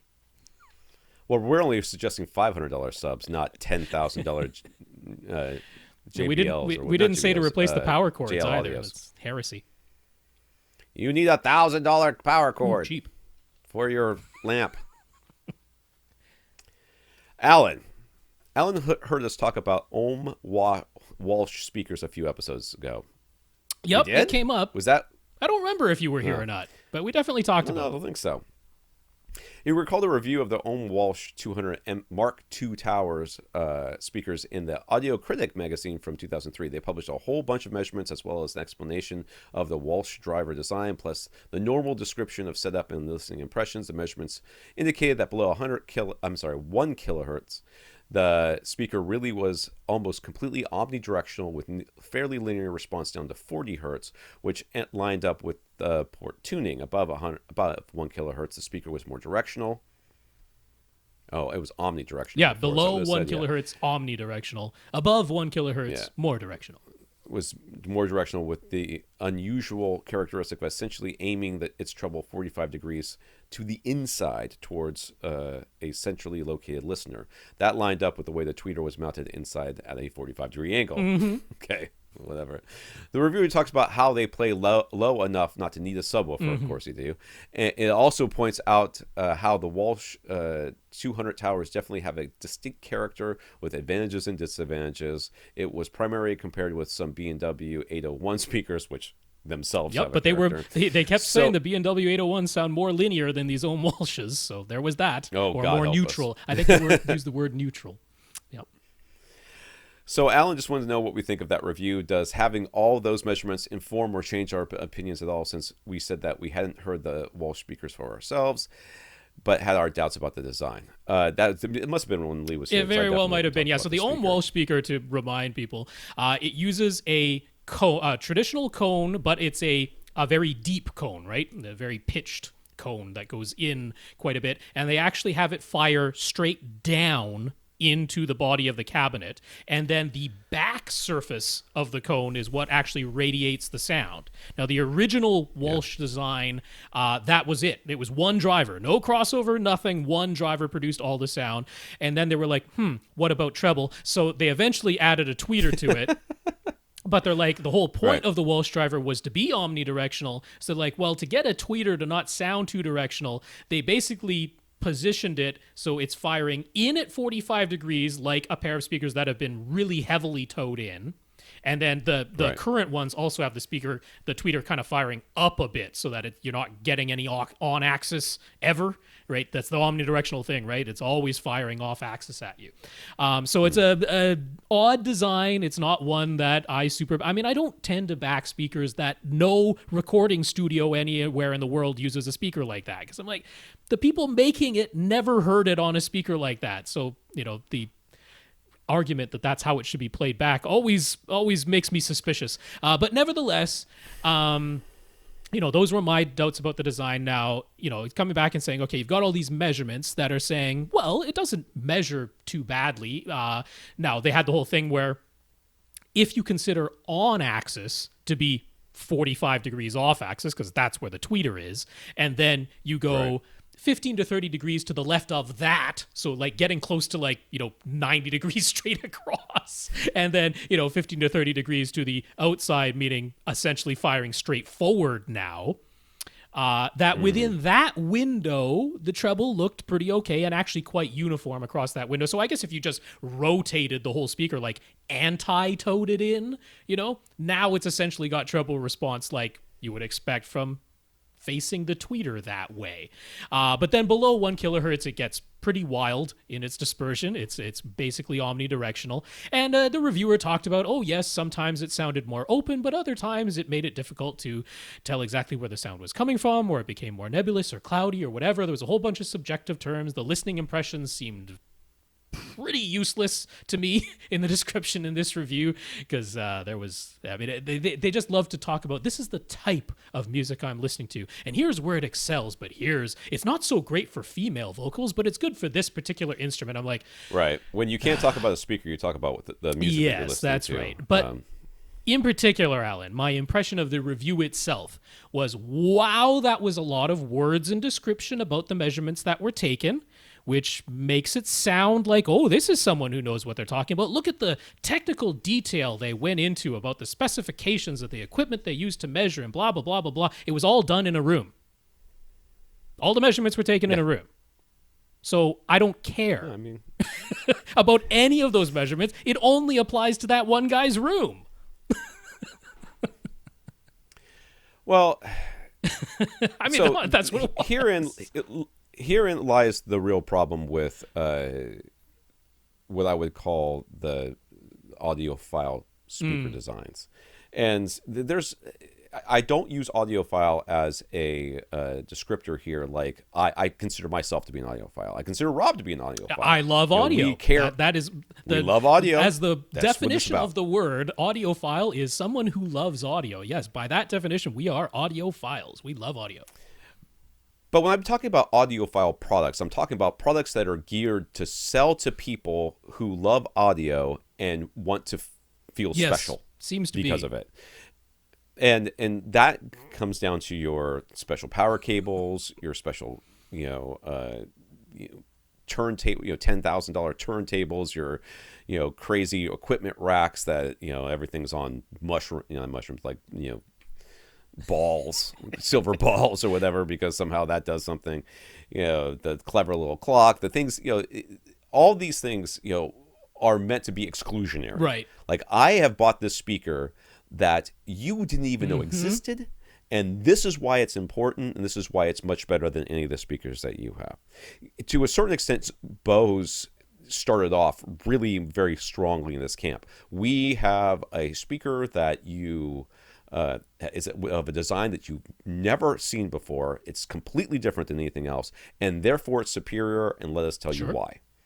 And that is an audiophile product. I mean, maybe not anymore. Bose is a lot more mainstream, but they still, this idea that an audiophile product is something that is totally different than anything else, and you've never almost heard always of has it. to be special, unusual in some way. Therefore, they can't just sell a normal design speaker. It's got to be something, and you see this on like Facebook posts from audio magazines all the time. Oh, here's the audiophile speaker of today, and the thing looks like it's going to snap in half because it's got woofers on top, and it goes down to this little itty bitty tweeter in the center, and then big woofers in the bottom. It's like two triangles stacked on top of each other. You're like, that's just dumb.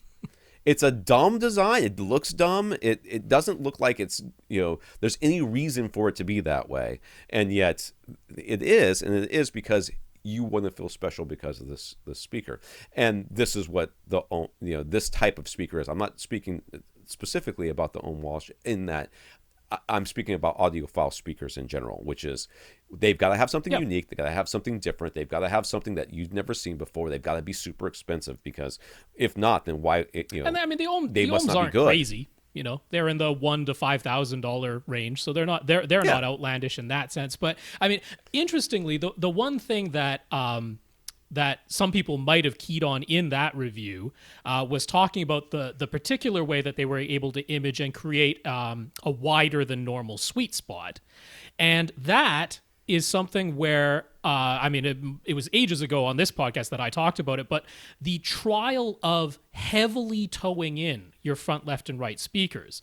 This is something worth experimenting. If you want to have some fun in your system, you don't want to spend any money, but you're like, I want to try something a little bit different and see the results for myself. This is something anybody can try with your front, left, and right speakers, is heavily towing them in, so that, if there were straight lines coming out of the tweeters, those lines would cross well in front of where you are as the listener. Yeah, I've done that. it's worth giving a try. With any pair of speakers, because sometimes you do get the effect of if you move yourself to the left or right of the perfect in the middle spot. With heavily towed in speakers, you actually get that wider sensation of a wider sweet spot because you're actually getting more direct sound from the speaker that's farther away from you, because you're basically on axis, right? If you're sitting to the left, you're essentially on axis to the right speaker, but you're off axis to the left speaker. So when that HEOS effect and that precedence effect combine with the louder direct sound and the off-axis but earlier arriving sound, you sort of get a better phantom center effect, even though you yourself are sitting off of where the phantom center would be perfectly positioned. So having these 45-degree built-in tweeters, that's what was causing that. Nothing to do with the omnidirectional downward firing cone. It had nothing to do with that. The imaging was all about those angled tweeters. But that's a cool thing to take away from the review that you can try with any pair of speakers. Yeah, I guess my real reservation for a lot of these types of speakers is whenever you come up with an unusual design, it requires you as the listener or as the owner to make concessions because of it. I've got a guy who's got a friend of mine who's got these Bose speakers that have like the angled tweeters, and I'm like, and it's literally exactly, they're 45-degree angled. I used to have speakers that look like that too. They are and I'm like, hey man, I know they told you to do it this way, but if you switch the speakers so that the 45-degree tweeters are facing you instead of facing the outside wall, only one of which you actually have an outside wall, the other one's just firing into the kitchen, then it'll sound better. He's like, yeah, no. I'm like, okay. He's not going to do it. He's not going to do it. And can't even try it. And, when you have, if there was a reason for this if there was a forward-firing tweeter and a 45 tweeter or something like that, I would say, okay, well, clearly they're trying to do something here that's a little bit different, but it would make a little bit more sense to me. This is just, we're trying to overcome the limitations of our design in a way that, the people, they put a 45-degree tweeter on here so that when you face these things forward, which is what you were always supposed to do, now suddenly you have some actual trouble coming at you instead of omnidirectional. But I would say, Alan, as far as all that measurement stuff goes, it's a good lesson in don't allow a lot of words and a lot of detail to convince you that they must know what they're talking about. Well, that's one thing you'll always find with the really high end, like the power cable. Right. There's never a paragraph long power cable review. Does not exist. It is pages and pages and pages and pages and pages and pages. And it's right.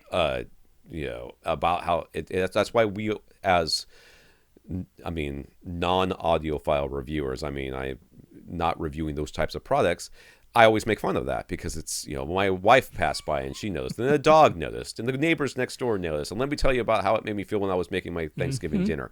It's just a bunch of it's just talking you into, if I say enough words, you'll just start believing me, just because there's no way you could possibly make this much stuff up. Believe me, dude. People make up whole books. I do. Alan, different spelled and different Alan. Alan has a dedicated, fully light-controlled theater with plans for a 120-inch screen. He'll mostly use his projector for TV and movies, but he also wants to be able to play games, and he doesn't want lag latency to be an issue. With a projector? All right, then. He'd be willing to spend upwards of $4,000 though. Closer to $2,000 would be $3,000 would be nice. So which projector would we recommend, and what specs should he look for in order to tell if a particular model would be good for gaming? You're looking for latency. Somebody's going to have something like that on there. If you're just going to the manufacturer's website or the specs that are listed on Amazon or whatnot, there you almost certainly won't find a spec on the spec sheet. Right, but somebody's going to have measurements. Yeah, so you'd want to look at a review and go to Projector Central or go to projectorreviews.com. Both of those places, they are now measuring the latency. So that's a response of, I pressed a button on the controller. How long did it take for, that to actually show up on screen? So both of those places that review almost every home theater projector that comes out, they are measuring latency these days. So Projector Central and Projector Reviews, great place to check out. Now, I'm going to point you directly to Epson's 5050 UB. Certainly fits your price point. It's $2,700, so it's... I was going to say, that's under $3,000. It's under $3,000. It's definitely under $4,000. And these days, you kind of have to go, over $4,000 to get anything that I might even consider better in any respect, JVCs or possibly a Sony, I guess. But the Epson 5050 UB, it's about 24 milliseconds of latency. Which is not the best that's out there, right? There are things that are like 16 milliseconds, but 24 milliseconds of latency is not bad. It's pretty darn decent, and in every other way, the Epson 5050 completely checks all the boxes. It accepts 4K signals at 60 frames a second with high dynamic range. So as far as gaming on your Xbox One S or X, sending that out, checks all the boxes there. Good performance in all ways. He's talking about a 120-inch screen. It's got the light output to handle that, even in HDR. And it has a nice feature with HDR, which, okay, it's not the equal of what JVC is offering now. JVC with actual dynamic tone mapping, which I love that they're doing that. But the projectors that have that are well over, they start at $6,000. So way over your budget to get one of the JVCs that has that. What Epson has is a button on the remote. You press that button, and it gives you a slider to darken or brighten the HDR image as a whole. Love that. You get 16 steps of that. So whatever the movie is, and you don't even have to dig through settings in the menu, it's one button on the remote, and you can make your HDR look lovely no matter what the movie is. So 5050 UB, if you're super competitive, maybe 24 milliseconds is still too long. But he says it's mostly about TV and movies and just not bad for games. I would consider that perfect. Okay. Let me see here. So, what screen do we recommend these days? I mean, if it's 120 inch and it's just gonna be on your wall. Yes, absolutely. Yeah, if it's just going to be a regular frame that you mount on your wall, completely grab a silver ticket. I mean, he's going to be 120 inches. He didn't say how far away he was sitting, right? No. But he's certainly not going to be sitting close enough to 120 that you have to worry about seeing weaves or anything like that. Well, he didn't mention acoustically transparent at all. So, that's if you're talking a standard white fixed frame screen, absolutely silver ticket. Now, I will just mention, if you want a motorized screen at a pretty decent price, that's where we'd probably point you to Elite Screens, right? And if you want the absolute best in an acoustically transparent screen, we'd point you to Seymour AV. But yeah, if it's just a standard white screen with a fixed frame, silver ticket. Okay. Oh, Infinite Gary. Mm-hmm. Okay, Infinite Gary. Gary sent us this article about the efforts of the Olympic broadcasting services ahead of the 2020 Olympics in Tokyo. They have stated their goal is to provide 5.1.4 immersive audio from all 45 venues. There will be 85 separate 5.1.4 audio feeds handled by 120 audio engineers, all being sent out live along with HDR Ultra HD video. But a major wrinkle is that different countries are using different audio codecs. Many countries will be using Dolby Atmos via Dolby's AC4 codec, while the European Broadcast Union and China have decided to use MPEG-H. For that reason, OBS says, which is freaking me out because that's what we used to record. No, that's the Olympic Broadcasting Services, OBS. Yeah. Says they have decided to send out a 5.1.4 channel-based feed, which each broadcaster can then encode as necessary. So a 5.1.4 channel-based feed. They're not going to do objects. They're like, we got 9 speaker channels and a... Well, that makes sense. Yeah. I mean, if you think about it, that does make sense. But now we're not dealing with... Yeah, we're not moving things around with coordinates anymore. We've just got 9 well, fixed and locations. We don't know which of those 4. The 5 we know where they're going to be.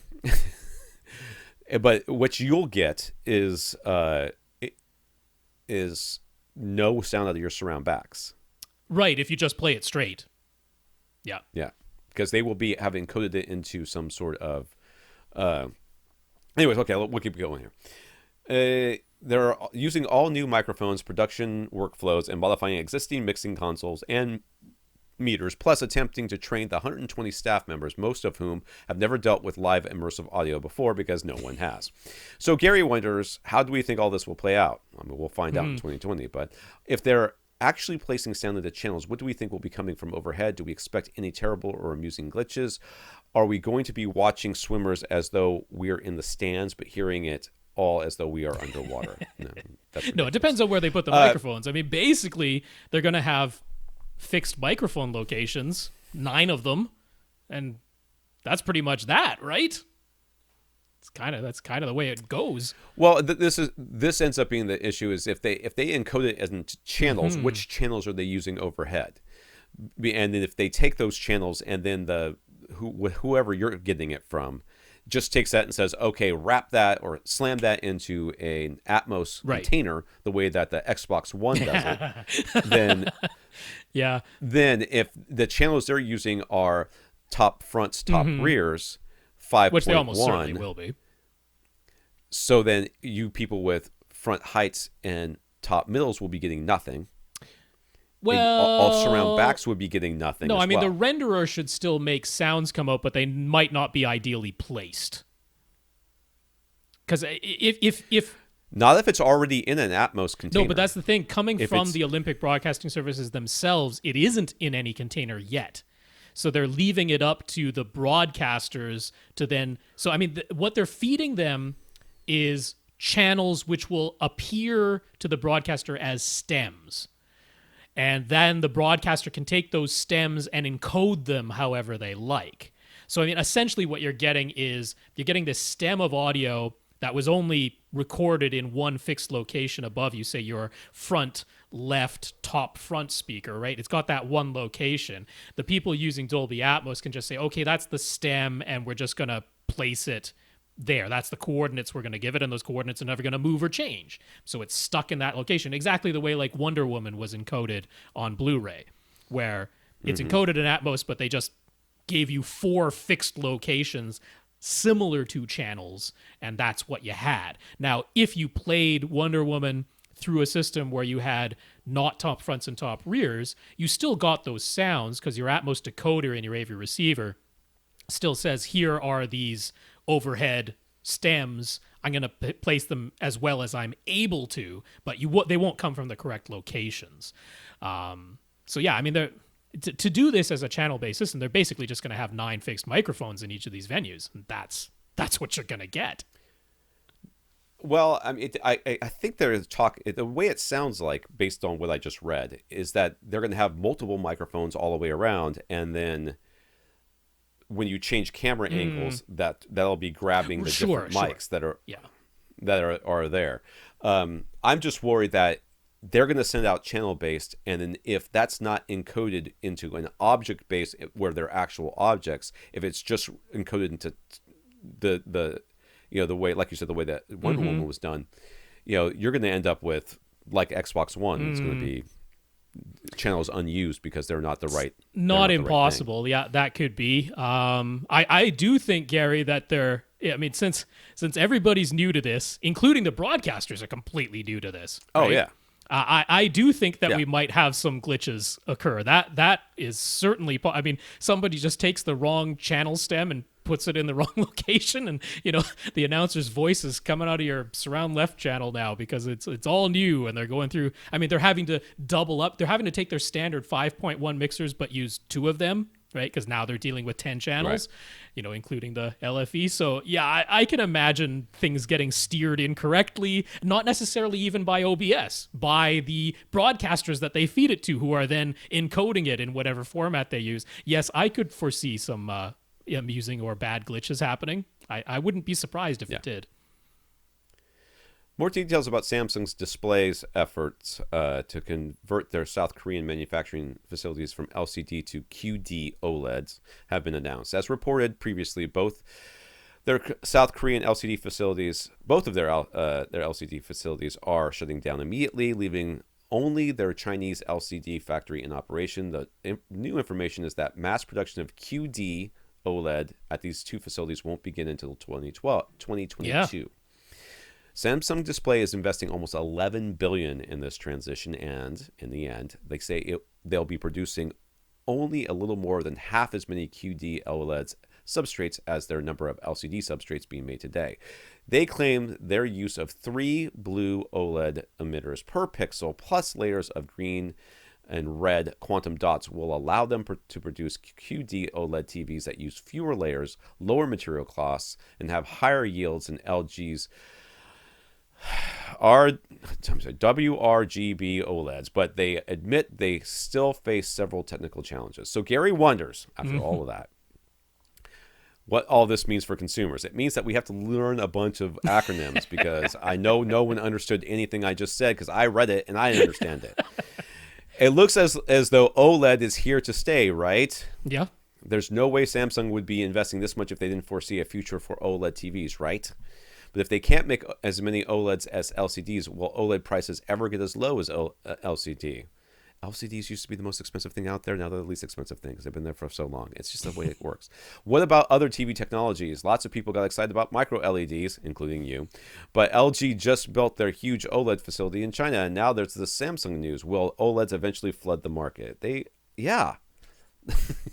Remember when we had plasmas and they were awesome, and then LCD killed them because LCD sucked and it had better marketing. It got cheaper. LCDs got cheaper than plasmas, no question about that. That is 100% what's going to happen here because OLEDs are better. They are just better, and they're going to get cheaper, and that's what's going to happen. And they're going to kill LCDs, and that's what's going to happen. Now I don't know about that because it's not as though they're across the world. Everybody is halting LCD production. That is not stopping, and we have these new advances of using like 2 LCDs in a TV, one that's just black and white to essentially act as per pixel dimming, and then a color LCD. So that's another way that LCD can continue in this market. A little bit more expensive and a little bit more complex, obviously with 2 layers, but using, still LCD production. So these things can continue. I'm happy about all this news for OLED. I think what it is, of course, people who are not super hyped about OLED, they're worried about the burn-in. That's why they're like, oh, micro LEDs, they won't have any burn-in. So, that's going to be a major advantage while still being self-emissive and bright and wide color and all that. But we know the micro LEDs are not going to get down to the sizes and the prices probably for about 10 years, right? That's what we're looking at there. Right. So the interim, for the next 10 years, what is it going to be? It's going to be OLED, right? It's going to be OLED. LG has invested billions in OLED. Samsung is investing 11 billion in their version of OLED. Yeah, OLEDs are going to be the thing, I think. I mean, all of our mobile displays are going OLED, right? Our laptops are starting to go OLED at this point. Yeah. That's going to be it for the next 10 years. And I mean, we have talked a lot about micro LEDs as being something that we're excited about. I mean, we are. Yeah. We are excited about that cool. direction that we're going. I'm just excited about anything that makes us not have to talk about how many Ks something has. I'm kind of over that. Yep. I still wish we wouldn't talk about watts and receivers, but I can dream. But again, that is going to be, I think, going to be where projectors end up going. And I like that too. So we'll see where we end up. Dan, we have discussed CD quality versus high-res audio and explained how the 16-bit 44.1 kilohertz format is capable of delivering everything our human ears can perceive. But how does all that stuff apply to the various surround formats, such as going from Dolby Digital to Dolby Digital Plus to True HD to Atmos? Does Dan have it right that regular Dolby Digital is 16-bit 44.1 kilohertz while True HD is 24-bit 96 kilohertz? I don't think that's right. Why use an audio format that takes up more space if it isn't really necessary or beneficial? And if you buy a movie or on DVD and then on Blu-ray and then on Ultra HD Blu-ray, even though it's the same movie, there can sometimes be obviously noticeable differences in the audio. So is all that down to the mastering, like we said for CDs versus high res, or do the actual formats themselves have anything to do with how the movie audio sounds? So I didn't get to this question before so I'm gonna have to think about this. Sure. Well, but I mean, you need more space for more channels. I mean, that's just the way it works. There's that, and there's lossy versus lossless. So there's a lot to unpack because if you're someone who is looking at the tremendous number of numbers like 16-bit versus 24-bit and 44.1 kilohertz versus 48 kilohertz versus 96 and 192 and 384 and on and on and on. If you're looking at all these numbers and then you're also getting inundated by numbers like 128 kilobits per second, 256 kilobits per second, 320 kilobits per second, and you're on top of all that, you're getting names, Dolby Digital, DTS, Dolby Digital Plus, DTS HD, Master Audio, on and on and on. And you're trying to say, well, what actually equates to good audio versus great audio, or excellent audio versus not so great audio. Like, how do I line up quality with some of these numbers or some of these names? And I wish it were as simple as this number equals this quality, but it isn't. Right. All right. Yeah, so what we kind of need to do to simplify this is, let's talk about what is first recorded, right? If we're talking about what is first recorded, and without getting too complex into filters and stuff like that, if we were able to limit the sound that is coming into the microphone only to the range of frequencies and the safe decibel levels for our human ears, then doing all of that at 44.1 kilohertz using 16 bits of data per sample would allow us to capture all that. All right, so the mic, if none of the sound is beyond what the human ear can hear is what's reaching the microphone, then 16-bit 44.1, that is enough to capture all of that. Now that's our little bundle of audio that we can hear. Now we have to decide how many channels of that audio are there. And so, yeah, more channels means more data. That's pretty easy to comprehend. But then we have to talk about, how are we going to compress that data? Are we going to compress it? Right. Not at all. So an example of more than 2 channels of CD quality audio, 16-bit 44.1, with no compression at all, that's something that could have been found on a Super Audio CD or a DVD audio disc. Those were just uncompressed digital audio, sometimes at CD quality, sometimes at, so-called higher than CD quality, but without any data compression applied to them. It was just the raw stuff.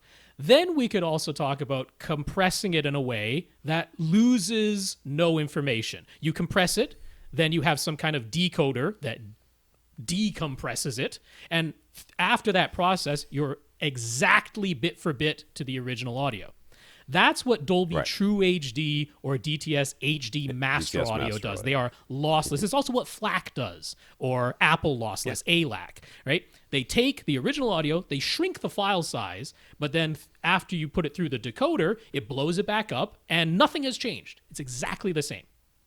But then there's lossy compression, where you crunch it down and you blow it back up, having gone through the decoder, but what comes back out is not the same. Some information has been lost. And that would include Dolby Digital. It would include Dolby Digital Plus. It would include DTS, and it would include DTS HD. What's the one that's not master audio? DTS HD High Resolution. Oh, I haven't heard of that. All of those are lossy. So Dolby Digital Plus is not as lossy as Dolby Digital. DTS HD High Resolution is not as lossy as vanilla DTS. But those are compression formats where you crunched it down, you put it through the decoder, blew it back up, but what came back out, it is not exactly the same as the original audio. Now, going back to all the 16-bit versus 24-bit or 44.1 kilohertz versus 96 kilohertz, that has nothing to do with the codec that we put it into.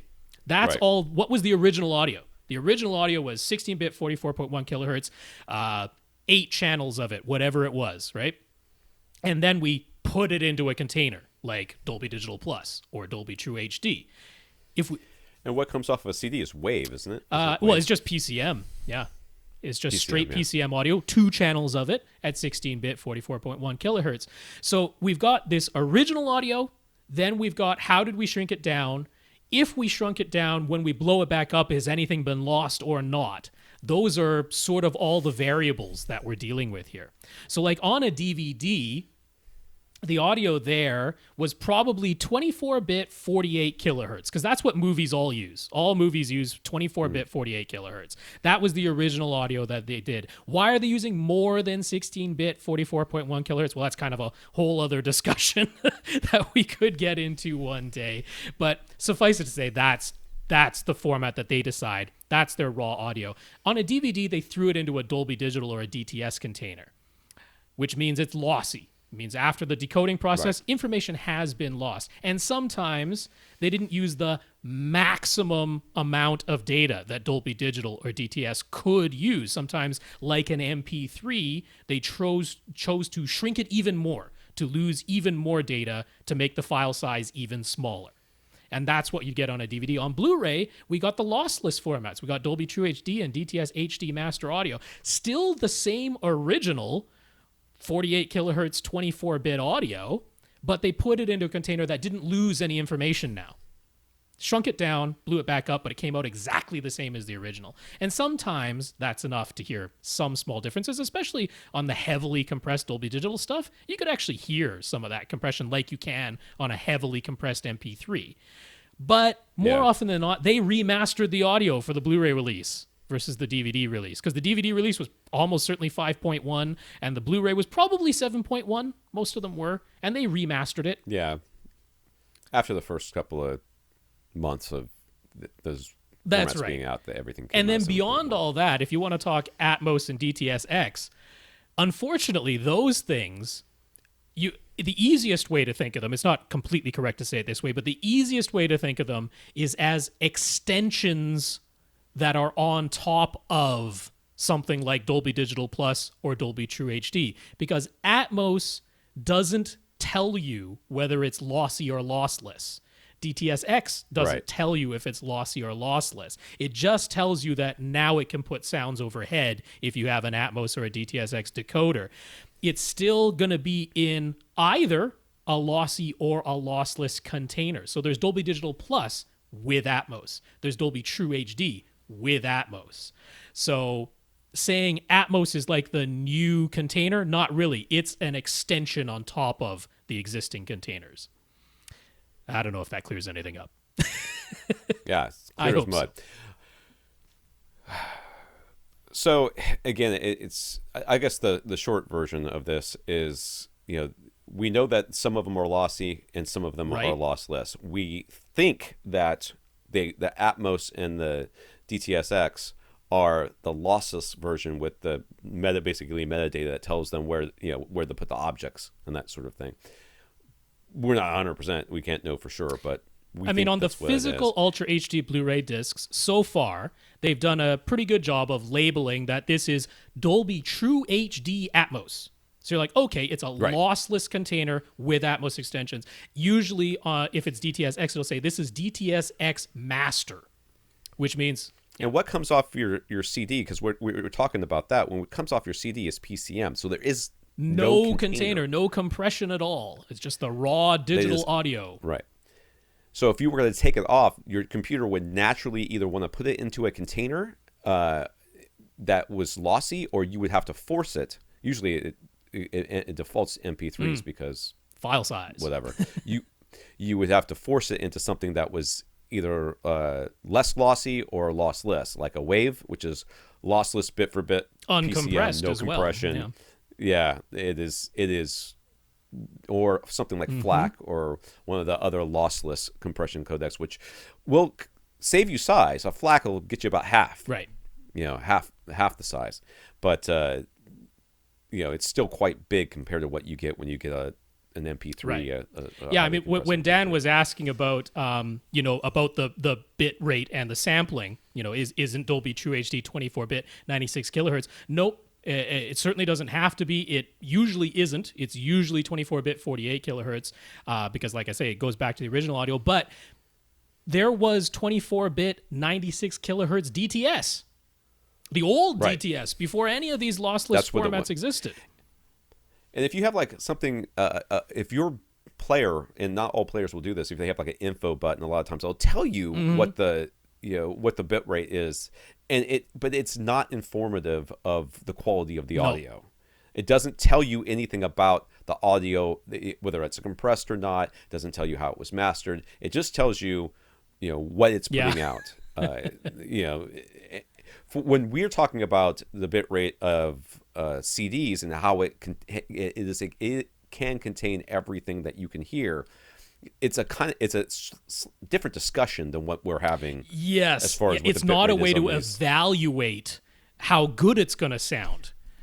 Yeah. Right. It could still sound like Oasis That's right. when it comes out of that CD. Yeah, I mean, and then you're stuck with so, like- Oasis, and that which is highly compressed, highly not file size Yeah. compressed, but dynamic range Right. compressed. So I mean, if you ask, like, is Dolby True HD better than Dolby Digital? Well, we can tell you objectively, if you're using Dolby Digital, you have lost some information compared to the original audio.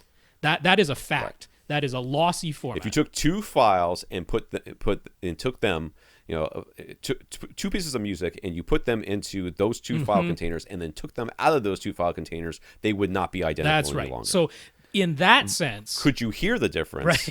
right? Yeah, Is that it is a completely completely different. It is entirely possible to put a worse master into the lossless container. So what went in and what came out, they're identical, but unfortunately, it was crappy. So, and I like Oasis fine for all you guys out there who are like, why does he keep bagging on Oasis? I bag on Oasis because they were the ones that made dynamic range compression so popular, and they are, you know, kind of the reason why we're dealing with very little dynamic range. Even though I think it's very important that we have dynamic range compression. Like, we use it on this podcast so that people aren't like, how come I can't hear you when you're whispering? Well, it's because, you know, we continue to have dynamic range. I used to keep a lot of dynamic range in this podcast. I used to keep a lot of that stuff, and I got so many complaints. I was like, fine, I'll just compress the crap out of it like everybody else. And for it's because you're listening to it in your car. For two people talking, that's really not too much of a step backwards. So that's okay. But yeah, I mean, I will agree with. So one of the things, Dan, you know, talking about these bit rates and sampling rates and that, one of the things I will agree with is that I think the easiest way for us to get. So whatever the mastering guys did, right? If we just hate what they did, well, there's not much we can do about that. But if what we want is to say, okay, we trust that the mastering guys got this sounding the way they want it to sound, now I just want to hear what they heard.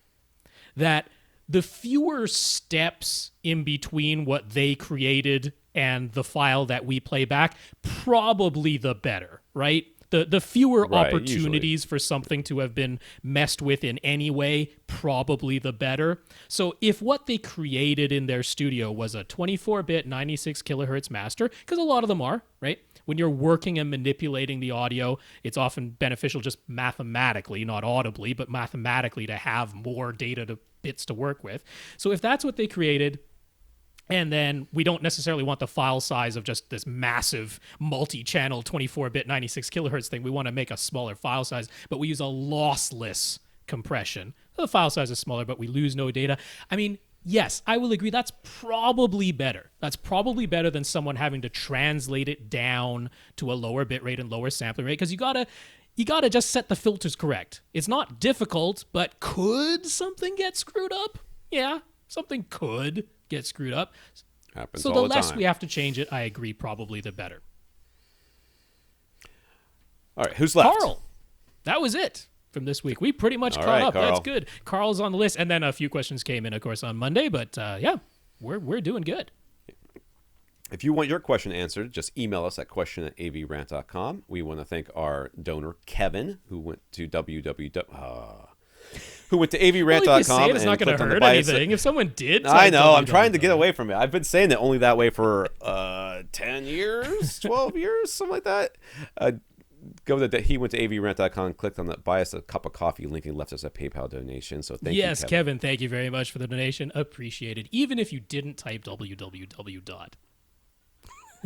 We also want to thank our 86 patrons over at Patreon. Yep, patreon.com/AVRant podcast if you'd like to sign up for an automatic monthly donation. And thanks very much to our 86 patrons over there.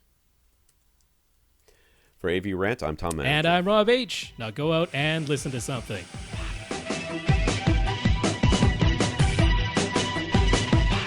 Want your question answered? Send it to question@avrant.com.